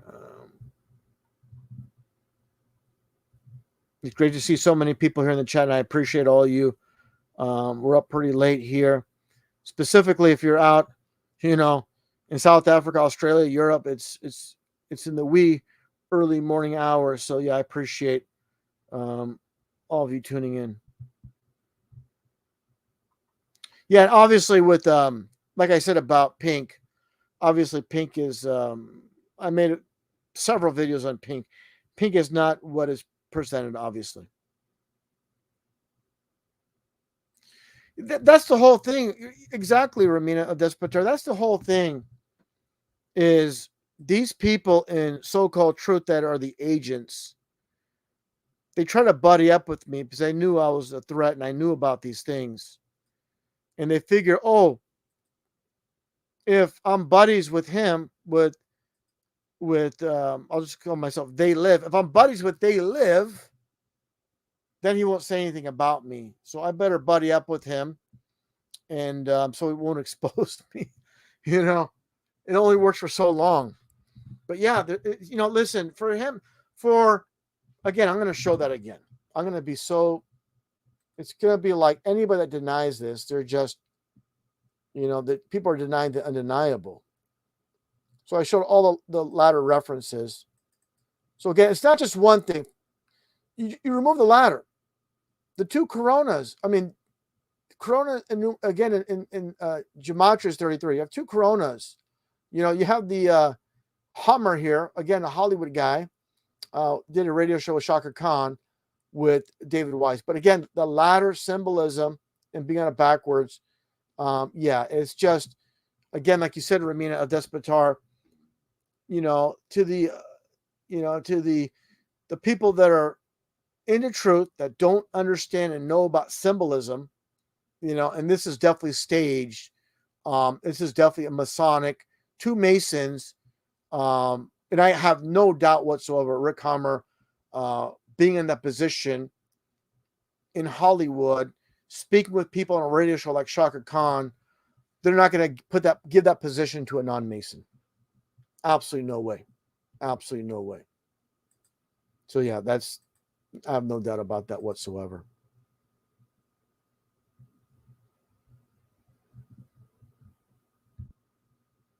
Yeah, listen, he'll never admit to it.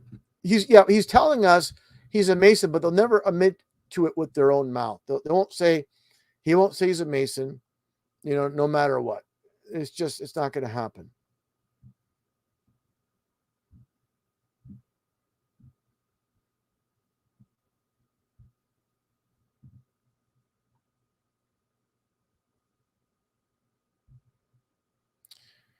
Very good point. Also, Ramina Despotar, Maryland's definitely a female's name with that's a great point about the male and the female name and the man in the name as well. And of course the MM.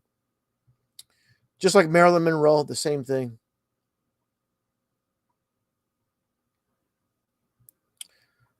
All right, I'm gonna move on here to something else I have on the photo stage. And let's see here. And again, this is another agent that needs to be thoroughly exposed. Okay, it's in the same realm as Jaron and David Weiss. Okay, let's take a listen here. It's all going to come together. So let me stop this for a second. I need to get another image, and I apologize for that. It should be rather quick. It should be rather quick to get this one image.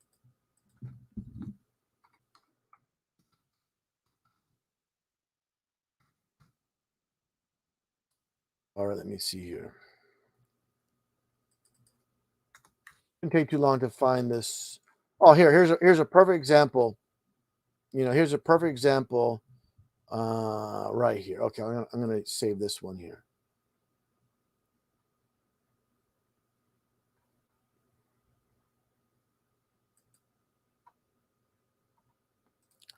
All right. No, not that one. That won't be saved.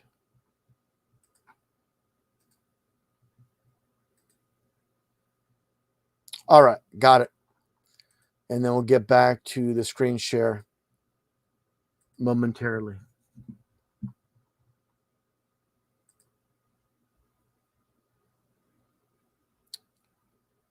Okay, let's see. Okay. Just waiting for the photo to load up. Shouldn't take too long. Okay, I got it right here. Okay, good. All right, let's get back to sharing this screen here and getting right to it. All right. And thanks so much once again.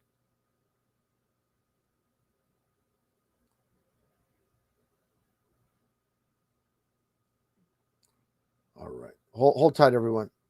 Let's see here. All right. Let's get back to presenting. Let's see.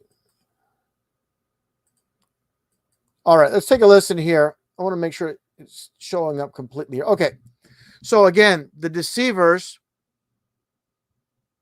in flat Earth. This individual here, Del from Beyond the Imaginary Curve, definitely an agent in place. Yeah, just it's going to be obvious once we get right to it. Let's play this clip here. This is from an older video that I put out, but definitely very relevant.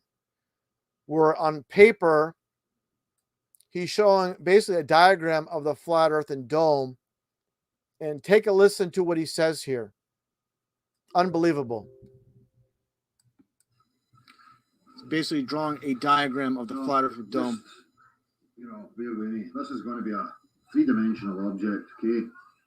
And this here, you need to consider this as the infinite void of space. It can be an. He just said, you can consider this the infinite void of space. So basically, I'm going to stop right there momentarily. So obviously that was the flat Earth model that he was showing. So this is the same nonsense they show flat Earth in space. Because what he's going to get at is, and he said it with out of his own mouth, that what people call gravity is actually what the Flat Earth Society pushes, that the flat Earth is supposed to be moving up through space. And this is absolutely 100% disinfo, not biblical. The Bible obviously says the Earth is fixed, it's flat, and it's fixed on pillars. It's fixed, it's stationary. So definitely it's a distorted flat Earth. Let's get back to it again.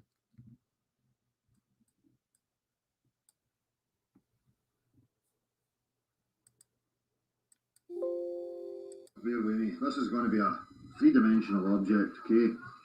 And this here, you need to consider this as the infinite void of space. It can be an infinite medium or whatever. Again, the object has no weight. The object has no direction. Neither does its contents right now. The air that I have in there. Now pay close attention to what he says here. A mixture of air. And I can have liquid in there if I want as well. But it has no direction. It has no weight to it. So again, I need to apply an accelerating force. So what's creating this force that's outside of the flat Earth? What's creating this pressure that's pushing up flat Earth? And if the Earth is being pushed up, we know all the mountains, the oceans, that's a lot of pressure supposedly to push up, the flat Earth. And if the flat Earth is being pushed up, which is so-called gravity, what about the sun, moon, and the stars? Why aren't we moving up and hitting them? So again, this is flat Earth society nonsense garbage. So again, this is what they do. They give you partial truth, and obviously, they give the truth and lies mixed together. But what I'm getting at is more recently, he's been pushing the upward movement of the flat Earth. And the good thing is there's been a couple people in the comment section that follow him that are questioning him. And that's good to see, but the majority of people are not questioning him. And that's very predictable. But it's again, it's very good to see that people are questioning, hey, this is basically nonsense. Why are you pushing nonsense of Earth moving up. That's what causes so-called gravity. You come into contact with it, pushing against it. We'll say 9.8 meters per second squared. Now, what does that sound like? Verbatim with the Flat Earth Society states. And that is, of course, the Earth is constantly accelerating up at a rate at 32 feet per second squared, or 9.8 meters per second squared. So again, you just saw that that's from, again, an older video. But what I'm getting at here is, there's so much to this guy. He walks around with his shirt during the street activism with the numbers Reg 105566. And when it comes down to it, and all the tattoos that I pointed out, It's always, again, number. hold on. And when you get down to it, it just happens to be 33. Some random shirt, supposedly he just picks up and he's walking around with it and he's showing the signs and symbols through the numbers. Just like without a shadow. Let me take away the audio from this one here. Just bear with me, everyone. I got to remove the audio because it keeps interrupting here. Let me mute the audio so I can show this a little bit better.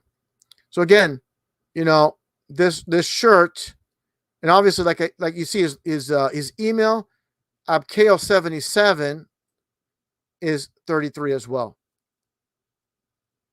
His surname 33. Feldberg 33. It's funny. The president of the Flat Earth Society, last name was Johnson being 33. So there's a lot of connections I make. But when it comes down to it, here he is supposedly just joking around in his shed wearing a devil's mask doing the devil horns. But this is no joke. All the satanic tattoos, the all-seeing eye, the demon himself, the pyramid. Hopefully you guys can see that well. If not, I apologize. But basically there's the pyramid, there's the demon or the devil, the all-seeing eye of Lucifer. There's more to come as far as symbolism. So you're going to trust this guy? Basically, he has the same signs and symbols as the people running this world, the Satanists running this world. Obviously, these are their symbols. So you're going to be believing or trusting in a guy that has all the signs and symbols of the people that are deceiving the world, which makes no sense. Here's a little bit of a close-up of the eye of Lucifer, one of his tattoos.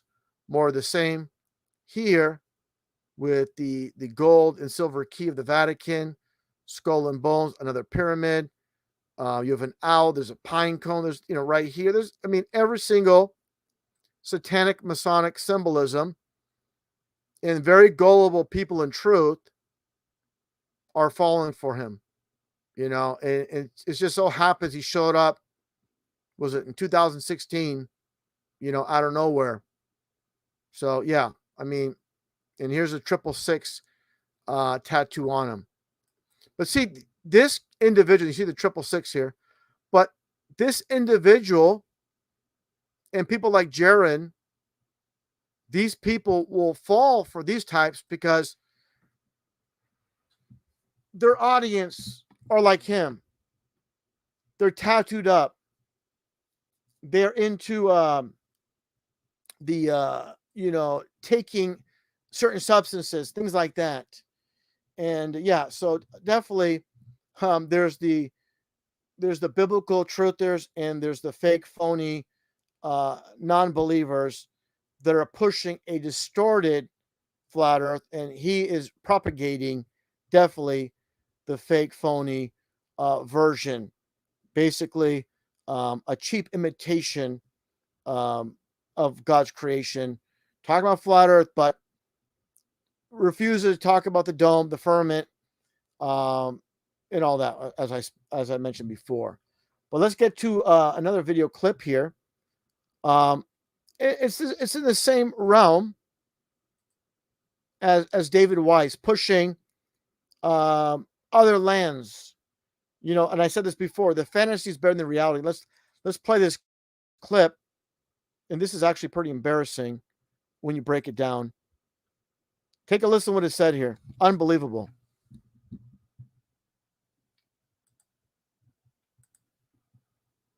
Yeah, it's a little bit too loud. Let me turn that down. Actually, it's a little coming a little bit too loud. Hold tight, everyone. No, it's too loud. I gotta lower this. It's a little bit too loud on the audio side here. He done expeditions to Antarctica, I think it was in the 40s. I think it was the 40s. And he's on TV talking about his expeditions. And he talks about an ice shelf being 10,000 feet or 10,000 feet high. To fly up and over it. But he says when he went up, he says beyond what we call the South Pole, he found a continent bigger than Middle America. Beyond the South Pole. Beyond. You can just see the other side of the pole. He says it was But how does he prove that? Like, how can, what I'm saying to you is that this is documented testimony from a military man who was responsible for these expeditions. This is his word. He's telling you that there was land beyond what we call the South Pole with all sorts of resources. Scientists telling you that the Earth is round. Exactly. But what I'm saying is that it's intriguing. So basically, what it comes down to it is, for those that don't understand or couldn't hear very well with Dell's, rather thick accent, Scottish accent, is Dell's explaining during the so-called flat smacking at Glasgow University to these three students about Admiral Richard Byrd. Okay. First off, he's talking about something he cannot prove. It's not his evidence. So he's using, and he's saying to these students that, hey, there's a guy that has first-hand account of going, looking beyond the ice wall and seeing, a territory larger than the United States. So that's in the same realm of anybody saying, oh, I saw a Bigfoot. I saw an alien. I saw aliens, in a UFO, or I saw Loch Ness Monster. So he's telling these people like they should believe it because it comes from somebody highly regarded in the military. Well, there's people in the military saying UFOs are real. So I guess we should believe it. So I would tell Dell, stick to things you can prove. Don't tell me about other people. Tell me about your experiences. How about that, pal? Tell me about your experiences and what you know and what you can prove, and not Admiral Byrd, who is, by the way, a Freemason. And let me see here if I can get to that. Let's see here. Let me stop this for momentarily. And as always, I just don't say it. I show it as far as proof. Admiral Byrd being a Freemason. And obviously, you're not going to reach a high level in the military unless you're a Mason. Just like Bill Cooper said in an interview with CNN, he goes, the reason, I made it to a high level in the Navy is because they asked me if I was part of any, Masonic organization. And he goes, yeah, I was. In my youth, I was part of the Demolay Society. So let me do this here first, and we'll get back here momentarily. And I found it rather quickly. And let me put that on the screen there. Go to images here. It takes a little bit of time to do this, but as always, do it on the fly. Let me get that image. Where's that image at here? Let's see what's going on with that. Let's see. It should have showed up by now. Where is that image? Let's see here. Sorry about this. It's supposed to be captured. I'm supposed to capture that image, but it didn't. For some reason, it didn't come in. What is going on here? Let me try again. Hold tight, everyone. I apologize. Doing this stuff live is not obviously always so easy. All right, let's try this again here. Okay. All right, let's do this one last time. All right, there we go. And this is, it's a little time consuming and cumbersome to get this, but I think it's really important and relevant, to show this. Let me go to present and share screen, get back here to the Windows side. So this is what I'm getting at. This is who Dell was talking about. Admiral Byrd, the man that supposedly saw, a continent larger than the United States beyond the ice wall, supposedly.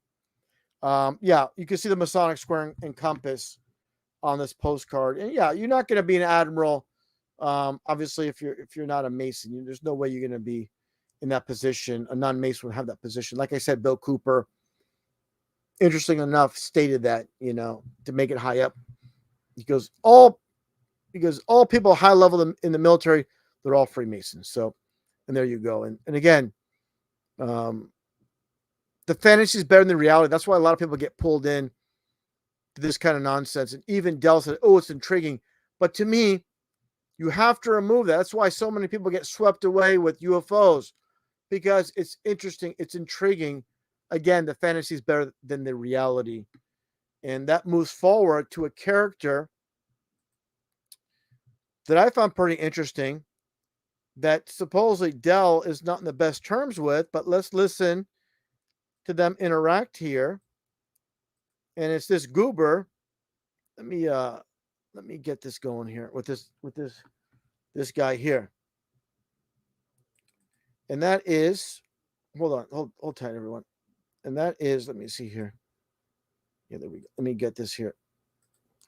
And that is Craig of Scotland. He lives obviously in the same country as Dell, and you're going to hear them interact. And this is a video presentation I made a while back where he's pushing Xbox. Of course, Bill Gates, he's the one, his company, Microsoft, are the ones that are responsible for Xbox. So, if you move further down the line, he pushes everything that Bill Gates pushes. So you all know what that means. But let's take a listen here, where basically I made a video about Dell about him pushing nonsense. And guess what? This Glober, this agent, this disinfo shill comes to the rescue of Dell. And take a listen to Craig fight the flat earth. Obviously not a flat earther, a Glober defending Dell. And that's because of things I said, exposing Dell. Take a listen. I just want to say, by the way, what Russian Vids did to you was fucking horrible, and I am completely on your side with all that. With Dell, I do, I am on your side against Russian Vids. So you just heard that, where you just heard again. Let me take this one off here, and that is obviously you just heard fight the flat Earth, teaming up, supporting Dell. Was what I believe. Obviously, one's playing one role, anti-flat Earth, and this guy's playing the role of flat Earth, but they're all on the same team. They're all on the same team. And that gets into this. Forget about Dell. He's done. He's obviously pushing nonsense. Basically, like they show in the media, Earth, being in space and being pushed up like the Flat Earth Society. But now take a look at this nonsense again when it comes to Craig, right, as you see here, fight the flat Earth. The most disingenuous person, well, they all are, but really disingenuous when it comes to defending the nonsense of the fake phony globe, and also defending NASA. Let's take a listen here at this interaction. Complete garbage.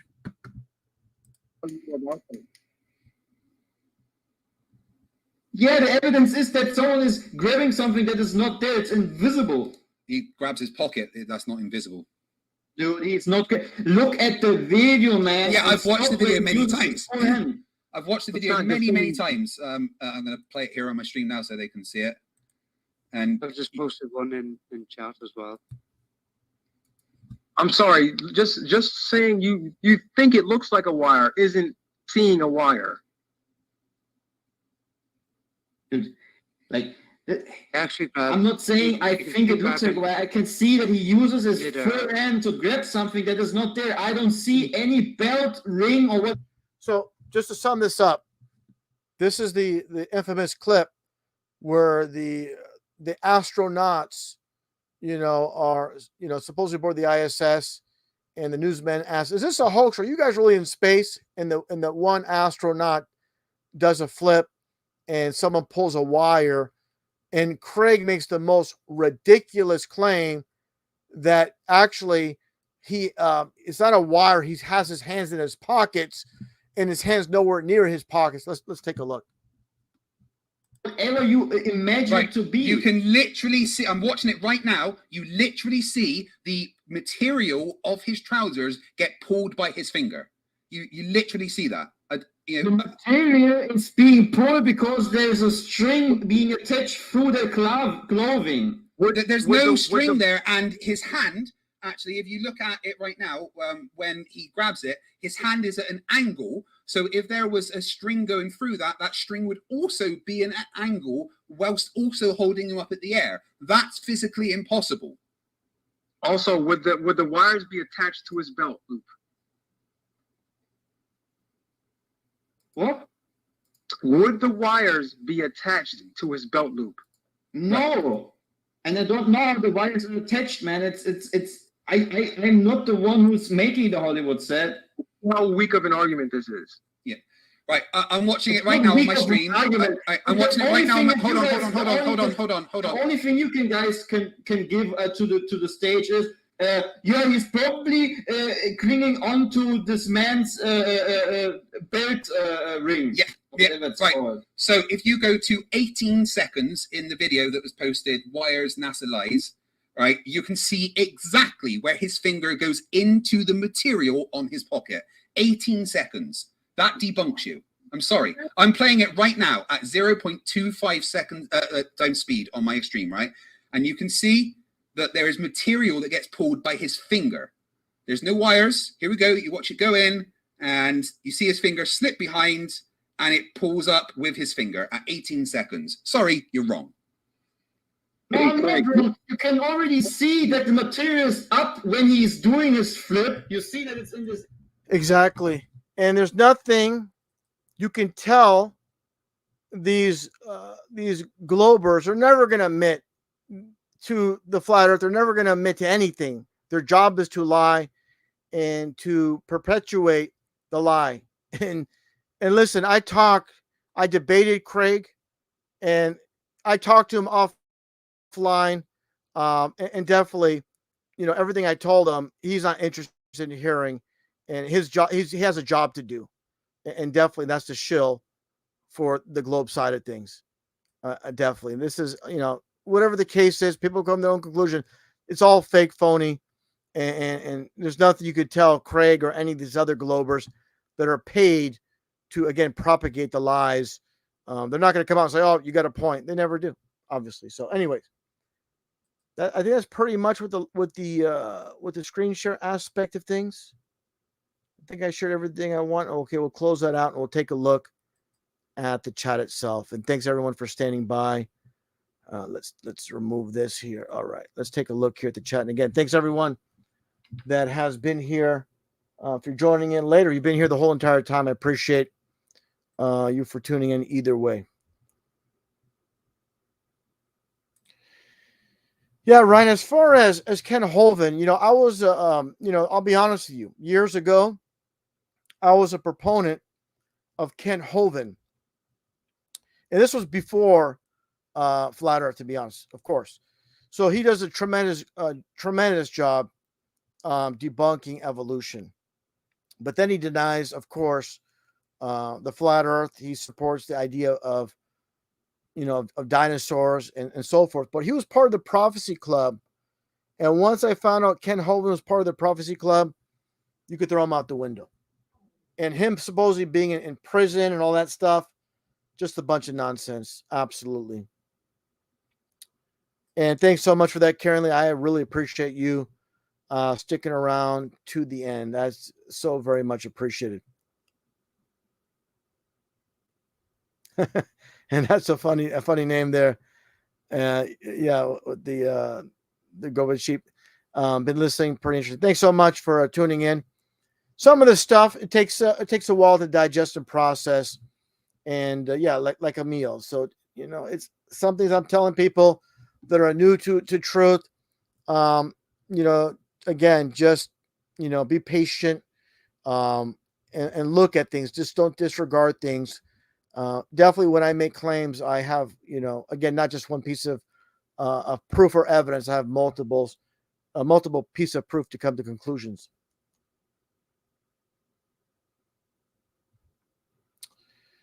Well, if Ken Hovind talked about the firmament as a canopy theory, well, I got to hear that. And bottom line, if he doesn't talk about God's created flat Earth, stationary Earth, then you can forget it. Because I've heard Ken's presentations years ago, his debates, him talking about, Earth spinning and all that stuff, dinosaurs. So if you have something to produce as far as Kent coming closer to flat Earth, I like to hear that. I really would. Okay, I get what you're saying here. Now, okay, gotcha, about a canopy of water. I've heard that, in the very beginning when I was making flat Earth videos in 2015, I heard the argument, oh, the firmament is actually the clouds. They make every excuse. Firmament means firm. It doesn't.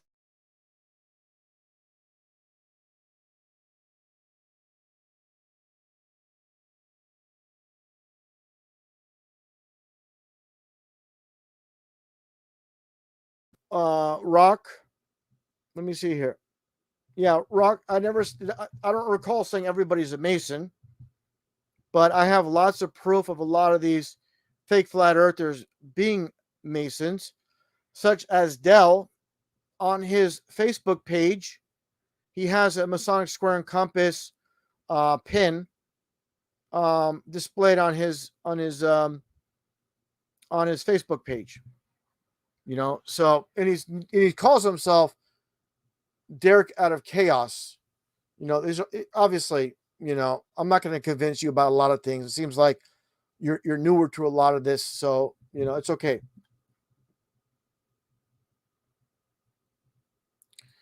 Yeah, a plain truth is a plain piece of garbage, not to be trusted. He's just, I don't trust him at all. He's been on RT News. Yeah, I don't trust him. I tell you right now, he's a piece of garbage. That's all I got to say about him.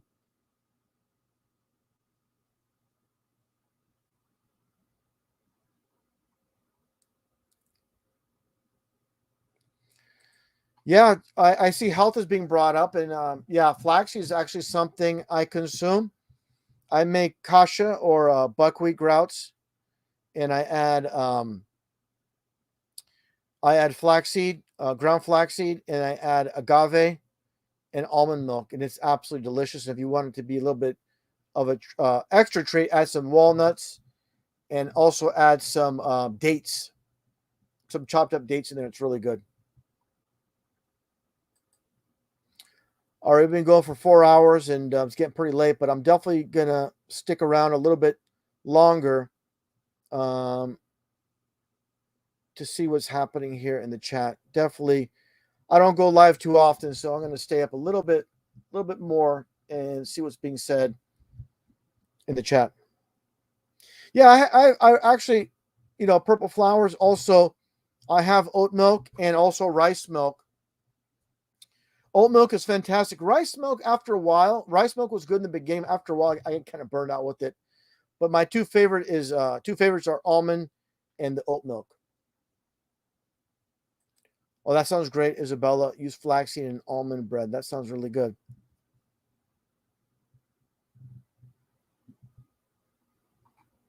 Actually, you can. It's not real milk. It's just basically they strain. They crush and they strain, the liquids out of the almond. So, yeah, and it's not real milk per se, but they just call it like a milk substitute because it's very similar.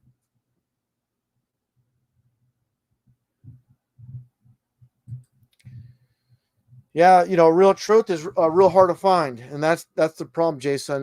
410. It's really difficult to find. And only if it was so easy jumping off the mainstream media and going on YouTube and finding a real truthers, and it's one trap set after another. And thanks so much for that, Gerald Dessa. I appreciate that, brother, so very much. You've been around for a long time supporter, and I appreciate that, brother.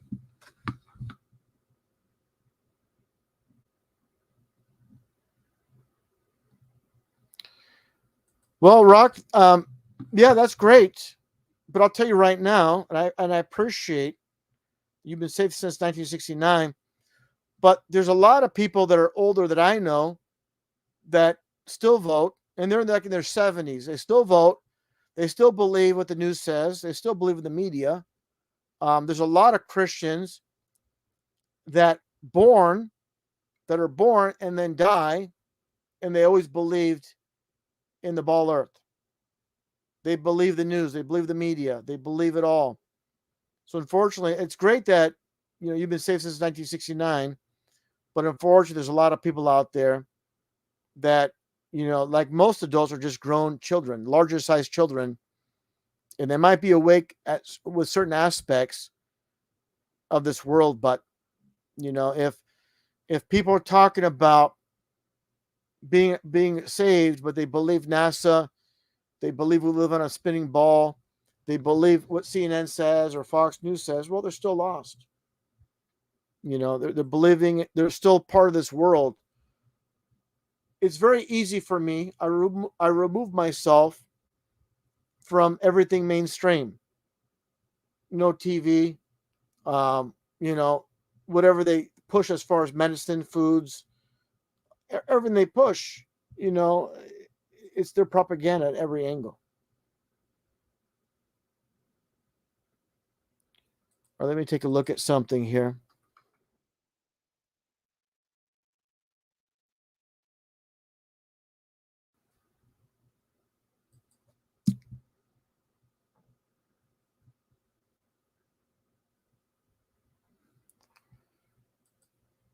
Yeah, I'm seeing. Hold tight, everyone. I'm seeing this. I see Sam Smith mentioning E-War. I know very little about it, to be honest. I'm looking online here, and I see the the Roman soldier, and there's also they have the gorilla symbolism as well. I don't know enough about it to be honest and give you an opinion about that. If that's what you're speaking about, this this mobile gaming platform. Yeah, I haven't looked into it, to be honest. I'm just being blunt. If I don't know something, I'll say it, and I don't to give an opinion. But definitely after the stream's concluded, I'll definitely take a look at it and do some research on it. But thanks for bringing that up.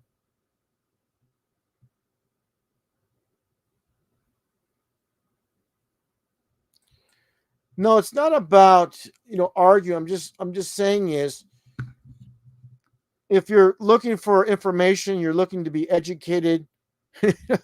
It's very hard to find. You really have to dig deep and first off, the truth is out there in plain sight for all to see, but you have to understand Masonry and symbolism, and they're going to give a lot of truth in plain sight. And it's a real tough road because there's no handbook. There's no real handbook. And unfortunately, a lot of these authors that are making books about so-called truth are disinfo agents giving only partial truth. And, they'll talk about the creator, but they also talk about distant planets, and, they'll talk about God's world, but they'll show a planet, in the book cover. So, yeah, the truth is very hard to find, because there's so much disinfo out there.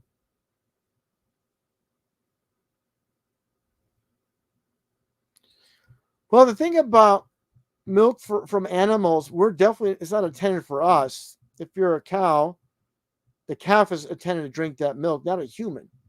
So that's another perverted, inverted, whatever you want to call it, thing to do to make humans consume the milk from another animal, where society's been thought, oh my goodness, if a human drank, milk from, for example, if someone, you went to Starbucks and they had, female human milk served in the coffee, people are like, oh my goodness, it'll be an outrage, but it's perfectly fine to drink it from a cow. Well, obviously, as adults, we shouldn't be drinking milk, of any kind, that's meant for, a child, or even in the animal world, it's obviously for them to get established. Like kittens, they're drinking their mother's milk, but obviously after a certain point, they shouldn't be drinking that. So the same with obviously with the humans.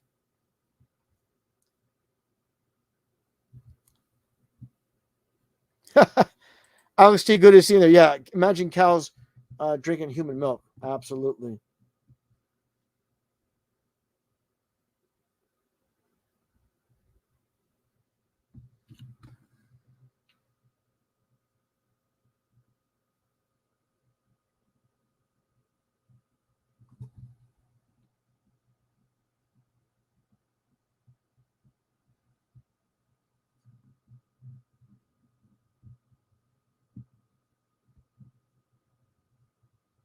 Yeah, I'm taking a look at the comments. I'm just reading some. Just hold tight, everyone.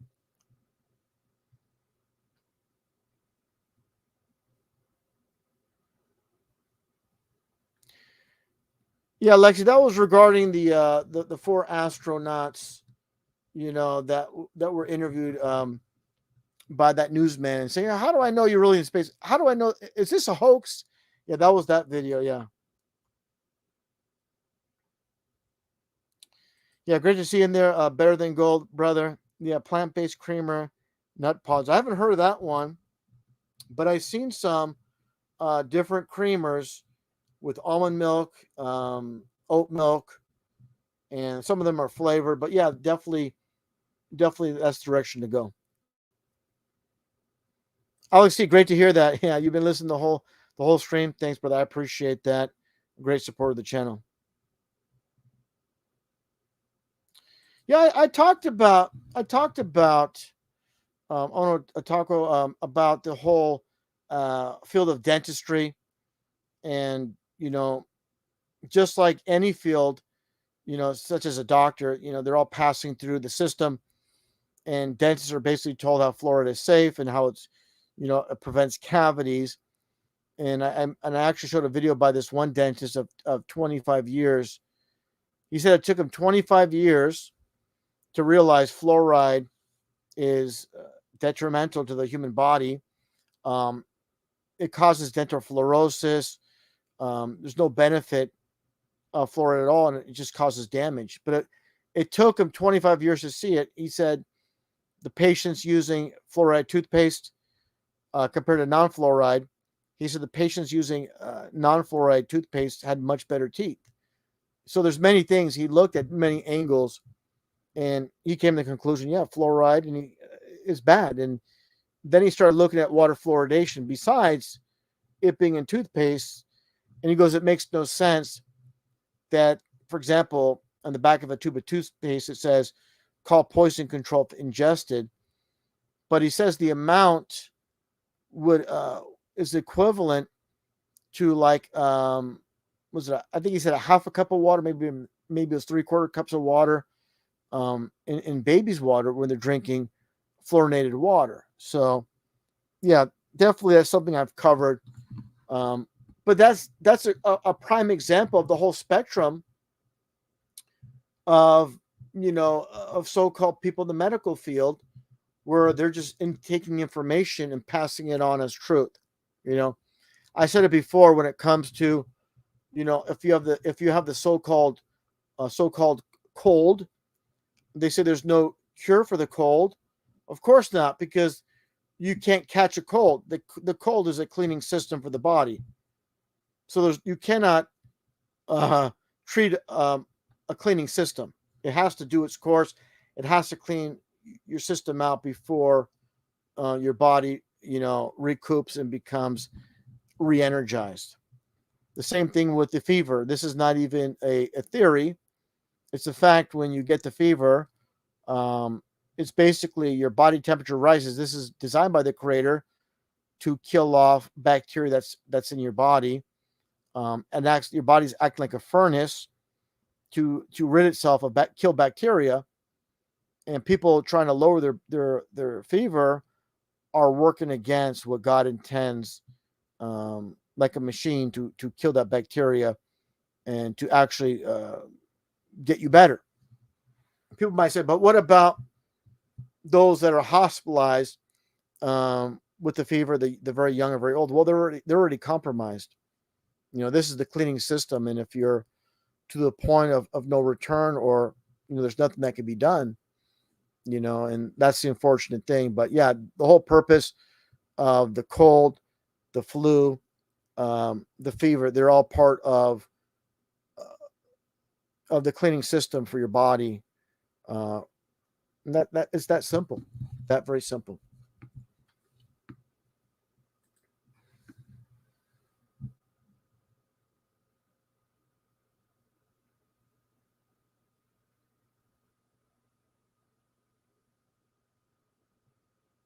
Oh, that's hilarious.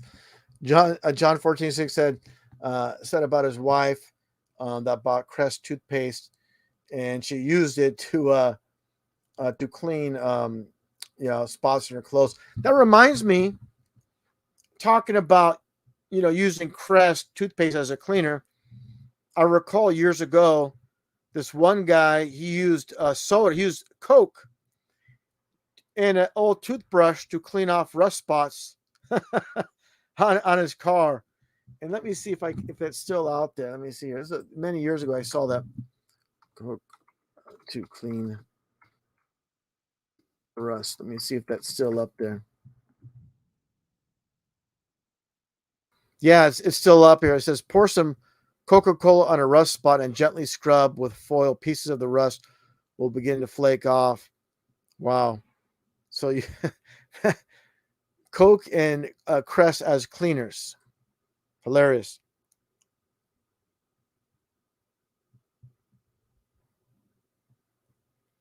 Yeah, thanks for that, brother. I appreciate that. Once again, Jason 410.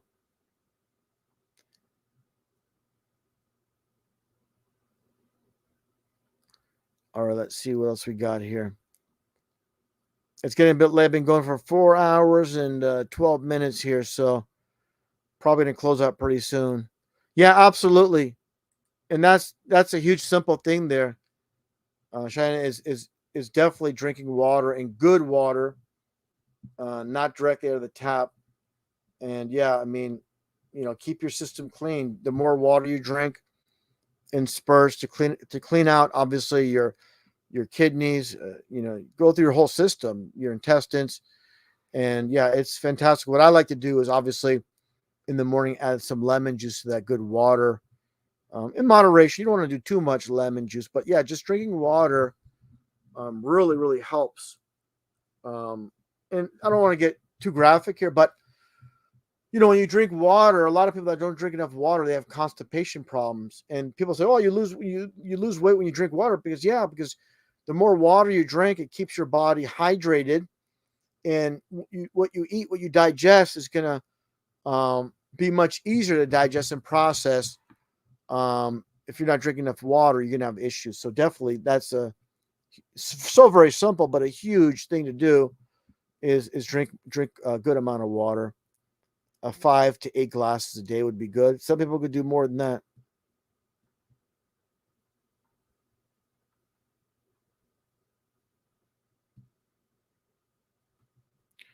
Yeah, absolutely. Rocky Shepherd about the Bible handbook written in Hebrew and Greek. Absolutely.